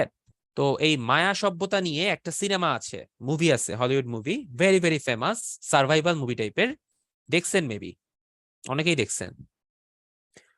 বিপুল ভাই বলেছেন আমি এত দেশের নাম কিভাবে জানি? ভাই দেশের ইনফো জানি হচ্ছে ভাই পড়তে পড়তে হয়ে গেছে, খোঁজ খবর করতে করতে হয়ে গেছে। আমার অনেক সময় দিতে হয়েছে, এটা এমনি এমনি হবে না। আপনাদেরকে পড়াতে পড়াতে অনেক কিছু শিখছি, সব সব জায়গা থেকে শিখতে হয় ভাই।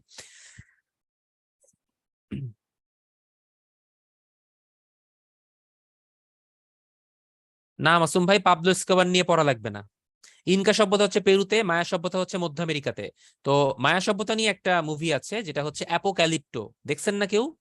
এই তো জুমা বলে ফেলেছেন, অ্যাপোক্যালিপ্টো তো দেখার কথা, খুবই সুন্দর ছবি, দেখবেন, এগুলো দেখলে অনেক কিছু জানতে পারবেন। অ্যাপোক্যালিপ্টোতে যে সভ্যতার কথা বলা হয়েছে, ওই সভ্যতা নিয়ে তখন একটু পড়াশোনা করবেন, লাগলে একটু গুগলে সার্চ দিবেন, ইউটিউবে ভিডিও দেখবেন, দেখবেন যে অনেক কিছু জানতে পারবেন। মানে এগুলো হচ্ছে আপনার, মানে আজকের ক্লাসটা এবং গতকালের ক্লাসটা, এই দুইটা ক্লাস হচ্ছে আপনার পুরা বিশ্ব সম্পর্কে আপনাকে একটু আইডিয়া দেওয়া। এটা তো আসলে এক দুইটা ক্লাসে 2-4 ঘন্টার মধ্যে দেওয়া পসিবল না, বা বিসিএস এর সিলেবাসেও এত বড় একটা জিনিসকে মাত্র 3 নাম্বার 2 নাম্বারের মধ্যে নিয়ে আসাটাও কিন্তু অনেক কষ্টকর। তো তারপর আমাদের এটা করতে হচ্ছে, সো আপনি যতটুকু পারেন নিজের জন্য শিখে রাখেন, ঠিক আছে। ওকে, ওশেনিয়া মহাদেশ, অনেকেই বলে অস্ট্রেলিয়া মহাদেশ। আরে ভাই, অস্ট্রেলিয়া নামে কোনো মহাদেশ নাই ভাই, ওশেনিয়া নামে একটা মহাদেশ আছে, অস্ট্রেলিয়া হচ্ছে তার একটা পার্ট, ঠিক আছে। তো ওশেনিয়া মহাদেশে হচ্ছে আমরা অস্ট্রেলিয়া জানি যে অস্ট্রেলিয়ার এক মাথা থেকে আরেক মাথা ড্রাইভ করতে গেলে পুরো ইউরোপ পার হয়ে যাবে, ঠিক আছে, এত বড় দেশ অস্ট্রেলিয়াতে। এবং অস্ট্রেলিয়ার ম্যাক্সিমাম জায়গাতেই হচ্ছে মরুভূমি আছে। আর নিউজিল্যান্ড হচ্ছে অস্ট্রেলিয়ার দক্ষিণ পূর্ব দিকে একটা দেশ, খুব সুন্দর দেশ, যারা এখন খেলতেছে। এবং আমি একটু আগে আপনাদের গ্যাপের মধ্যে বিরতি দেওয়ার সময় দেখে আসলাম যে নিউজিল্যান্ডের রান 140 ক্রস করে গেছে এক উইকেটে। So I think New Zealand is gonna win today. আচ্ছা, তো আমরা যাই একটু কি আছে অস্ট্রেলিয়ার, কি কি আমরা দেখবো। অস্ট্রেলিয়া শব্দের অর্থ এশিয়ার দক্ষিণাঞ্চল। খেয়াল করবেন অস্ট্রেলিয়া কিন্তু বিশ্বকাপ ফুটবলে অংশগ্রহণ করে হচ্ছে এশিয়ার দেশ হিসেবে। অস্ট্রেলিয়া ব্রিটেনের সাথে সাংবিধানিক সম্পর্ক ছিন্ন করে 1986 সালে, কিন্তু স্টিল অস্ট্রেলিয়া হচ্ছে আপনার মহারানী ভিক্টোরিয়ার, মানে আপনার যে ভিক্টোরিয়া ছিল ইংল্যান্ডের রানী, বা বর্তমান রানী এলিজাবেথের পরে যে এখন রাজা তৃতীয় চার্লস, তাদের আন্ডারেই কিন্তু আপনার অস্ট্রেলিয়া পরিচালিত হয় কমনওয়েলথের কারণে, ঠিক আছে। এটাকে ডোমিনিয়ন বলা হয়। এরপরে হচ্ছে অস্ট্রেলিয়ার আদিবাসীদের বলা হয় হচ্ছে অ্যাবরিজিন। অ্যাবরিজিন এদের একটা আলাদা নাম আছে। অ্যাবরিজিন মানে হচ্ছে Australia, A for Australia, A for aborigine. আচ্ছা, দুই একজন আমাকে ইনফরমেশন দিয়েছেন। ডেভন কনওয়ে সেঞ্চুরি করে ফেলেছেন, এখন score 193 for 1। Definitely it's a good news. আচ্ছা, নিউজিল্যান্ড দিয়ে দেখেন, নিউজিল্যান্ডে প্রথম নারীরা ভোটাধিকারের ক্ষমতা পান 1893 সালে। এটা ভেরি ভেরি ইম্পর্টেন্ট ইনফরমেশন, মাথায় রাখবেন। নিউজিল্যান্ডের আদি অধিবাসীর নাম হচ্ছে মাউরি, আর অস্ট্রেলিয়া হচ্ছে অ্যাবরিজিন। ওকে। দক্ষিণের গ্রেট ব্রিটেন বলা হয় নিউজিল্যান্ডকে, নিউজিল্যান্ডদেরকে বলা হয় কিউই, কিউই পাখির নাম অনুসারে। আর অস্ট্রেলিয়াদের বলা হয় কি, অজিজ। অস্ট্রেলিয়ার জাতীয় পশুর নাম কি বলতে পারবেন? জাতীয় প্রাণী যেটা, এটা বলতে পারার কথা, খুব সুন্দর, দুই পায়ে লাফ লাফ দিয়ে চলে, পেটের মাঝে বা থলেও আছে। হ্যাঁ ভাই, ক্যাঙ্গারু। গুড। আচ্ছা, এবার আসি ওশেনিয়া মহাদেশের কিছু ক্ষুদ্র ক্ষুদ্র অংশে। ওশেনিয়া মহাদেশের যে অস্ট্রেলিয়া এবং নিউজিল্যান্ড বাদে বাকি যে অঞ্চলটা, এই বাকি তিনটা অঞ্চলটাকে তিনটা ভাগে ভাগ করা যায়। স্লাইডটা একটু ডিস্টার্বিং মনে হতে পারে, এত কিছু মনে রাখবো কিনা। আমি বলবো না ভাই, এত কিছু মনে রাখতে হবে না, আমি দাগিয়ে দিচ্ছি। আচ্ছা, সামোয়ানরা কোন দেশের অধিবাসী? মাসুম ভাই প্রশ্ন করছে। ভাই এই যে চলে আসছি তো, এখানেই আছে, দেখেন। ওশেনিয়া মহাদেশের মধ্যে অস্ট্রেলিয়া এবং নিউজিল্যান্ড বাদ দিলে বাকি তিনটা অঞ্চল আছে। একটা হচ্ছে মাইক্রোনেশিয়া, নামটা মনে রাখবেন, একটা পলিনেশিয়া, একটা হচ্ছে মেলানেশিয়া।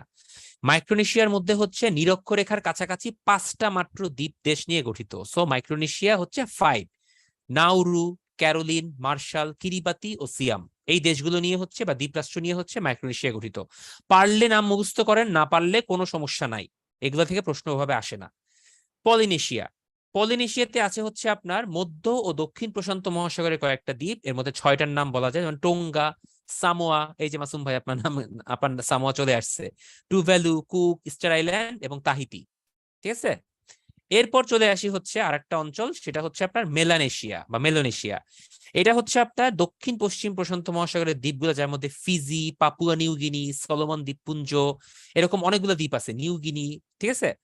তো এই যে দেশগুলো, এরা সবাই কিন্তু স্বাধীন দেশ, কিন্তু এরা হচ্ছে দ্বীপ রাষ্ট্র, এবং এদেরকে ছোট ছোট অঞ্চলে ভাগ করা হয়েছে। সো আমি লাস্ট টাইম বলছি, মাইক্রোনেশিয়া, মেলানেশিয়া অ্যান্ড পলিনেশিয়া। ওকে, স্লাইডটা দেখেই পড়বেন, আলাদা করে আর কিচ্ছু পড়ার দরকার নাই। এদের সংক্রান্ত যদি কিছু তথ্য আপনি জানতে চান, এখান থেকে দেখতে হবে, এই স্লাইডটা থেকে। দেখি কি আছে। পলিনেশিয়া দ্বীপগুলো বেশিরভাগই হচ্ছে মধ্য দক্ষিণ প্রশান্ত মহাসাগরে। ভাই, এটা তো আমি একটু আগেই দেখলাম, আগে স্লাইডে লেখা আছে, সেটা না পড়লেও চলবে। স্বাধীন 3টি দেশ বিশিষ্ট পলিনেশিয়া অঞ্চলে বিভিন্ন দেশের অধীন দ্বীপসমূহ হচ্ছে যুক্তরাষ্ট্রের হাওয়াই, এটা পলিনেশিয়ার মধ্যে পড়েছে। ইস্টার দ্বীপপুঞ্জ কিন্তু চিলির আন্ডারে, আর নিউ আইল্যান্ড হচ্ছে নিউজিল্যান্ডের আন্ডারে। সো এই লাইনটা আপনাকে পড়তে হবে। ওকে। আর রাজধানী মুখস্থ রাখার কোনো দরকার নাই, এই যে ক্রস দিয়ে দিয়ে একটা, এত রাজধানী মুখস্থ করে করবেন কি ভাই? রাজধানী তো গুগল সার্চ করলেই পাওয়া যায়, এটা দিয়ে আপনার কোনো যোগ্যতা যাচাই করা সম্ভব না। সো রাজধানী পড়তে ডিসকারেজ করি, ইম্পর্টেন্ট কয়েকটা বাদ দিলে, এগুলো তো লাগবেই না। আচ্ছা, ওশেনিয়া নিয়ে ফাইনাল কিছু ইনফরমেশন। অস্ট্রেলিয়া মহাদেশের উষ্ণতম মাস হচ্ছে জানুয়ারি, তারা সামারে হচ্ছে সবকিছু করে। খেয়াল করবেন যে দেখছেন যে অস্ট্রেলিয়ান ক্রিকেটে সামার শুরু হয় কিন্তু ডিসেম্বর থেকে। অস্ট্রেলিয়াতে যেসব দেশ খেলতে যায়, তারা কিন্তু সামারে খেলতে যায়, যেমন ইন্ডিয়া যায়। ইংল্যান্ডে যে অ্যাশেজটা হয়, অ্যাশেজটা হয় কিন্তু ডিসেম্বরে। অস্ট্রেলিয়া যেটা হয়, অস্ট্রেলিয়া যে ওয়ার্ল্ড কাপ হলো 2015 সালে, সেটাও কিন্তু হলো কিন্তু ফেব্রুয়ারিতে, মানে সামার প্রায় শেষের দিকে শুরু হয়েছে এরকম। ওকে ভাই, ওদের সামারেও প্রচুর ঠান্ডা, ভাই কি করবেন বলেন, সোয়েটার পরে খেলে এই জন্য। আচ্ছা, 2012 সালে কার্বন কর চালু করে অস্ট্রেলিয়া, মানে আপনি যত কার্বন এমিশন করবেন সেই অনুযায়ী ট্যাক্স দিতে হবে। দীর্ঘতম নদী হচ্ছে মারে ডার্লিং, ডার্লিং দিয়ে মনে রাখতে পারেন অস্ট্রেলিয়া। আয়তনে ক্ষুদ্রতম দেশ নাউরু, জনসংখ্যায় ক্ষুদ্রতম দেশ টুভালু।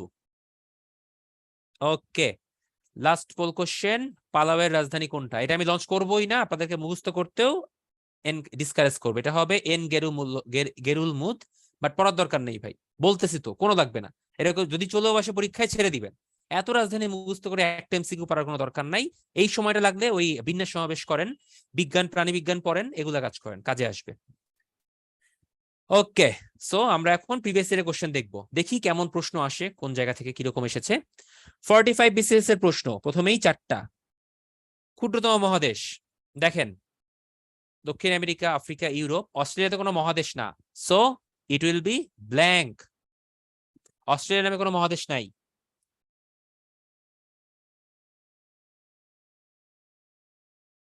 ওকে, নাম্বার 1 লজিক।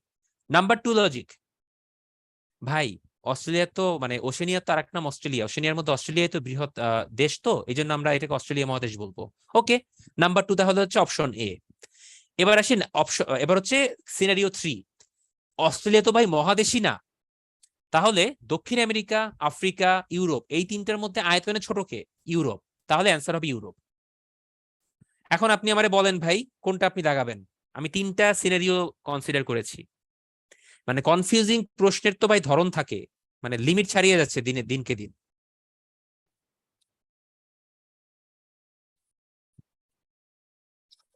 আপনি বলেন 3টে অ্যান্সার পসিবল এখানে, মানে একটা আপনি ব্ল্যাঙ্ক রাখবেন, যেহেতু ইউরোপ বড়, আফ্রিকা বড়, দক্ষিণ আমেরিকা বড়, অস্ট্রেলিয়া তো মহাদেশের মধ্যে পড়ে না। আরেকটা হচ্ছে অস্ট্রেলিয়া দিবেন, যে অস্ট্রেলিয়ার আরেক নাম ওশেনিয়াও বলা হয় অনেক সময়। আরেকটা হচ্ছে 3টার মধ্যে আপনার ইউরোপ হচ্ছে ক্ষুদ্রতম। সো এটার আমি কোনো অ্যান্সার দিতে পারছি না, সরি টু সে ভাইয়া। এই 45 বিসিএস হওয়ার পরে বিভিন্ন কোচিং সেন্টারে বিভিন্ন রকম অ্যান্সার দিয়েছে, বাট আমার পার্সোনাল ওপিনিয়ন হচ্ছে এটার অ্যান্সার আসলে ব্ল্যাঙ্ক রেখে দিয়ে আসাটাই বেটার। এরকম কনফিউজিং প্রশ্নের অ্যান্সার করবেন না, না করাটাই ভালো। আচ্ছা, পরের প্রশ্ন, কোথায় ইউরোপীয় কেন্দ্রীয় ব্যাংক অবস্থিত? এটা হচ্ছে জার্মানিতে, ফ্রাঙ্কফুটে। স্লাইডে উল্লেখ ছিল কোন একটা জায়গাতে, দেখে নিবেন। যুক্তরাষ্ট্রের 45তম প্রেসিডেন্ট কে ছিলেন? ডোনাল্ড ট্রাম্প ছিলেন। বর্তমানে 46 হচ্ছে জো বাইডেন। ফেসবুকের সদর দপ্তর কোথায়? দেখেন ক্যালিফোর্নিয়াতে। এটা কিন্তু আপনি ইসেও পাবেন, কম্পিউটার এন্ড আইসিটিতেও পাবেন।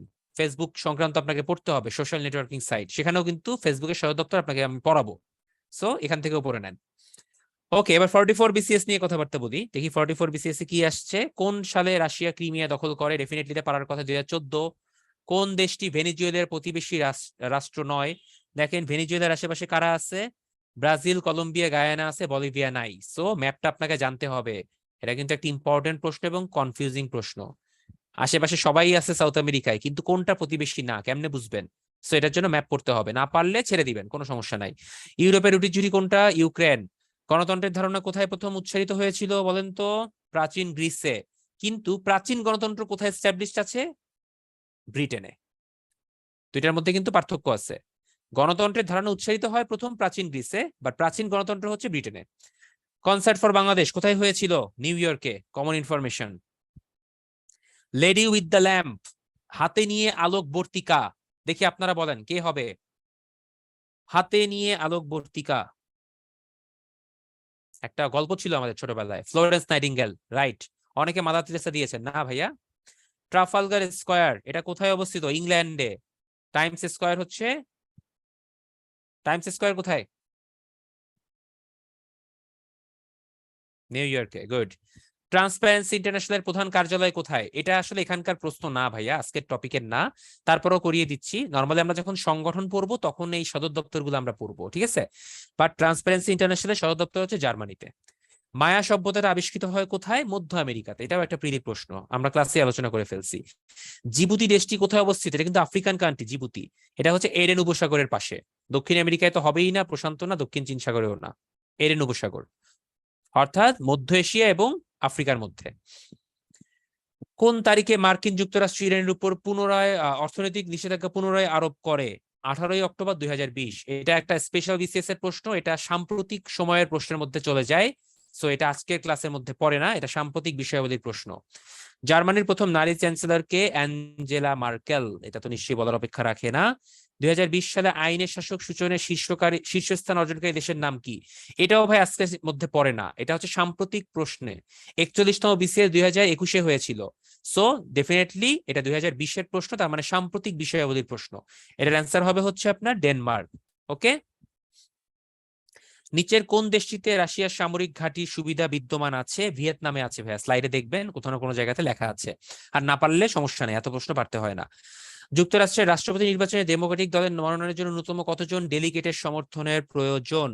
এটা 41তম বিসিএস এর একটা প্রশ্ন, এটা ভেরি আনকমন প্রশ্ন ছিল, খুবই আনকমন, এটা অনেকেই পারে নাই, বাট এখন তারা সবাই পারে কারণ পরীক্ষা হয়ে গেছে। 1991 জন ভাইয়া, খুবই হার্ড প্রশ্ন ছিল, আমি স্টার দিয়ে দিলাম। ফিনল্যান্ড কোন দেশের উপনিবেশ ছিল? একসময় সুইডেনের উপনিবেশ ছিল, বর্তমানে সুইডেন এবং ফিনল্যান্ড দুইটা আলাদা রাষ্ট্র। কোন বিদেশি রাষ্ট্র বাংলাকে অন্যতম রাষ্ট্রভাষার মর্যাদা দিয়েছে? Sierra Leone. কোন দুই দেশের সীমান্ত বিরোধ নিষ্পত্তির জন্য 2019 সালে নোবেল শান্তি পুরস্কার দেওয়া হয়েছিল একটা সংগঠনকে? সেটা হচ্ছে ইথিওপিয়া এবং ইরিত্রিয়া, দুইটা রস্যই আছে, ই। ওকে, যুক্তরাষ্ট্রের গুয়ান্তানামো বে কারাগার কোথায় অবস্থিত? এটা হচ্ছে আপনার কিউবাতে, গুয়ান্তানামো বে ডিটেনশন ক্যাম্প। কোন দেশটি বাল্টিক অঞ্চলে অবস্থিত নয়? বাল্টিক অঞ্চলের দেশগুলো হচ্ছে আপনার সুইডেন, পোল্যান্ড, ফিনল্যান্ড। অস্ট্রিয়া হচ্ছে বাল্টিক অঞ্চলে না। বাইজেন্টাইন সাম্রাজ্যের রাজধানী কোনটা ছিল? কনস্টান্টিপোল, বর্তমানে ইস্তানবুল। কোন সালে হিটলার জার্মান চ্যান্সেলর নিযুক্ত হন? এটার অ্যান্সার দেখা যাচ্ছে না ভাইয়া, নিচের লেখায় ঢেকে গেছে, 1933 হবে। ঠিক আছে, ওকে। তো আজকে এ পর্যন্তই, আমরা তিনটা না চারটা কন্টিনেন্ট আজকে কভার করেছি। প্রথমেই ইউরোপ, তারপর উত্তর আমেরিকা, দক্ষিণ আমেরিকা এবং লাস্টে ওশেনিয়া। সো ক্লাস শেষ হওয়ার পরে ভিডিও দেখতে পারেন, সমস্যা নাই, টেনে টেনে দেখেন, ভিডিওতে আবার সময় বেশি নষ্ট করেন না। যেটা করবেন, এই পিডিএফটা আপনার জন্য একটা অ্যাসেট, এই পিডিএফটা ভালো করে আগে ফলো করেন, এই পিডিএফটাই ভালো করে পড়েন। 9টার মধ্যে আপনার আপলোড করে দিব ইনশাল্লাহ একটু পরেই। এরপরে আপনি আপনার প্রিপারেশন বুকটা ওপেন করেন, ওপেন করে দেখেন যে এই ইনফরমেশনগুলো আপনি ওখানে আবার পাবেন। তাহলে কি হবে জানেন? দুইবার পড়া হয়ে যাবে। আর আপনি যখনই কোনোটা যদি দুইবার পড়বেন, আপনার মধ্যে মনে রাখার টেন্ডেন্সিও বেড়ে যাবে। এরপর আপনি যদি মন চায়, আপনি আরো কিছু ইনফরমেশন দেখতে পারেন, ইটস আপ টু ইউ। ওকে, কারো যদি কোনো প্রশ্ন না থাকে, কথা না থাকে, তাহলে আমি এখানেই শেষ করতে পারি। সবাইকে ধন্যবাদ মোটামুটি অ্যাক্টিভলি পার্টিসিপেট করার জন্য এবং এতক্ষণ সাথে থাকার জন্য। ইনশাল্লাহ নেক্সট ক্লাসে আবারও কথা হবে। ভালো থাকবেন, সুস্থ থাকবেন, আল্লাহ হাফেজ, শুভরাত্রি। আচ্ছা, ঋতু বলেছেন পেপার কোন কোন বিষয়ে পড়লে ভালো হয়? ভাই পেপার পড়াটাকে এত হাইলাইট করেন না, আমি আগের ক্লাসে বলছিলাম মনে হয় পেপার পড়ার ব্যাপারটা, এত হাইলাইট করেন না। ওই সম্পাদকীয় দেখেন আর বাকি নিউজগুলো হেডলাইন দেখা যায়, খেলার খবর বিনোদন একটু চোখ বুলায়েন মাঝে মধ্যে, কারণ এইসব প্রশ্ন কিন্তু আসে। যেমন 41 বিসিএস না মনে হয়, এটা 43-এ মনে হয় একটা প্রশ্ন আসতো, রেহানা মরিয়ম নূর সিনেমার পরিচালককে। তো এটা কিন্তু ফেসবুক নিউজ পেপার অনেক ভাইরাল ছিল, যে আজমেরি হক বাঁধনের শাড়ি কত সুন্দর, উনি কত সুন্দর লাগছে, একদম গ্ল্যামারাস, এইসব নিয়ে কত কিছু হয়েছে। কিন্তু ওই প্রশ্ন কিন্তু প্রিলিমিনারি পরীক্ষায় আসছে। সো বিনোদনের পাতাটা একটু দেখেন মাঝে মধ্যে, এটা নিয়ে এত হাইপ হওয়া দরকার নাই। ওকে, আমার বিসিএস জার্নি আজকে না, আরেকদিন শুনবেন এক্সপেরিয়েন্স শেয়ারিং এর দিনে। আফ্রিকান কন্টিনেন্ট থেকে কেমন কোশ্চেন আছে? ভাই এই কোশ্চেনের উত্তর তো কেউ জানে না ভাই। আফ্রিকান কন্টিনেন্ট থেকে প্রশ্ন আসতেও পারে, নাও আসতে পারে, 50-50। আমার ফেস দেখবেন, লাস্ট ক্লাসে দেখাবো যদি পসিবল হয়, আজকে না। ওকে, থ্যাংক ইউ, শুভরাত্রি, ভালো থাকবেন। এখন একটু মাইন্ড মাথা ঠান্ডা করেন, খেলা দেখেন যে আধা ঘন্টা, খেলা শেষ হল তারপর আবার পড়তে বসবেন। ঠিক আছে, ধন্যবাদ, শুভরাত্রি। ওকে ভাই, আপনাকে অসংখ্য ধন্যবাদ, চমৎকার একটি ক্লাস ছিল। আশা করি সবার কাছেই ভালো লেগেছে। আর এখন যদি উত্তরণ সম্পর্কিত কোনো কোশ্চেন থাকে, আপনারা চ্যাট বক্সে জিজ্ঞেস করতে পারেন।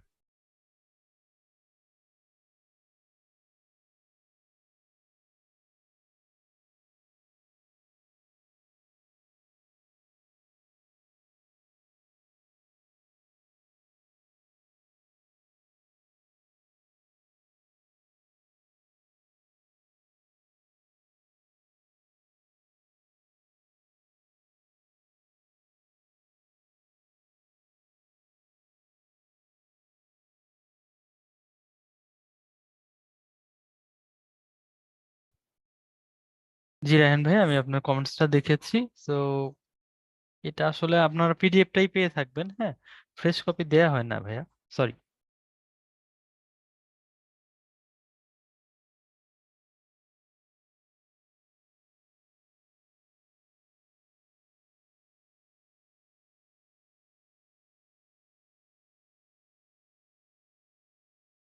হ্যাঁ আলাউদ্দিন ভাই, আশা করি পেয়ে যাবেন।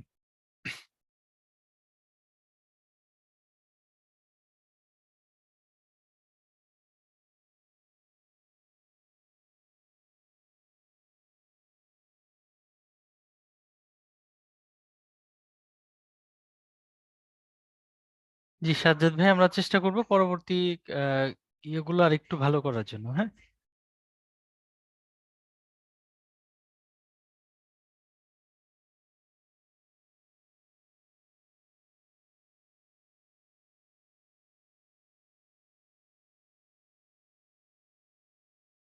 সুমন ভাইয়ের কোশ্চেনটা বুঝিনি, একটু যদি আরেকবার বলতেন।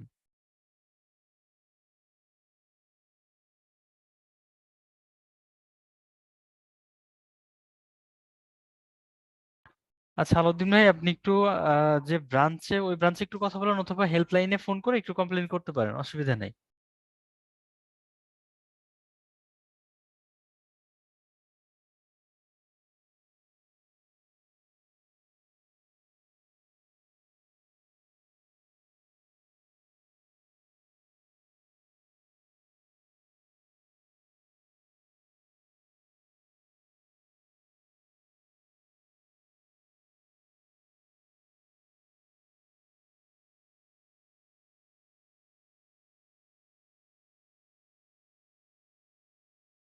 সিএম ভাই, মেবি দুটো কোশ্চেনই এক হয়, সো এটা নিয়ে আহ, কষ্ট পাওয়ার কিছু নেই। হ্যাঁ, আপনি অনলাইনে অ্যাটেন্ড করতে থাকেন, নো প্রবলেম।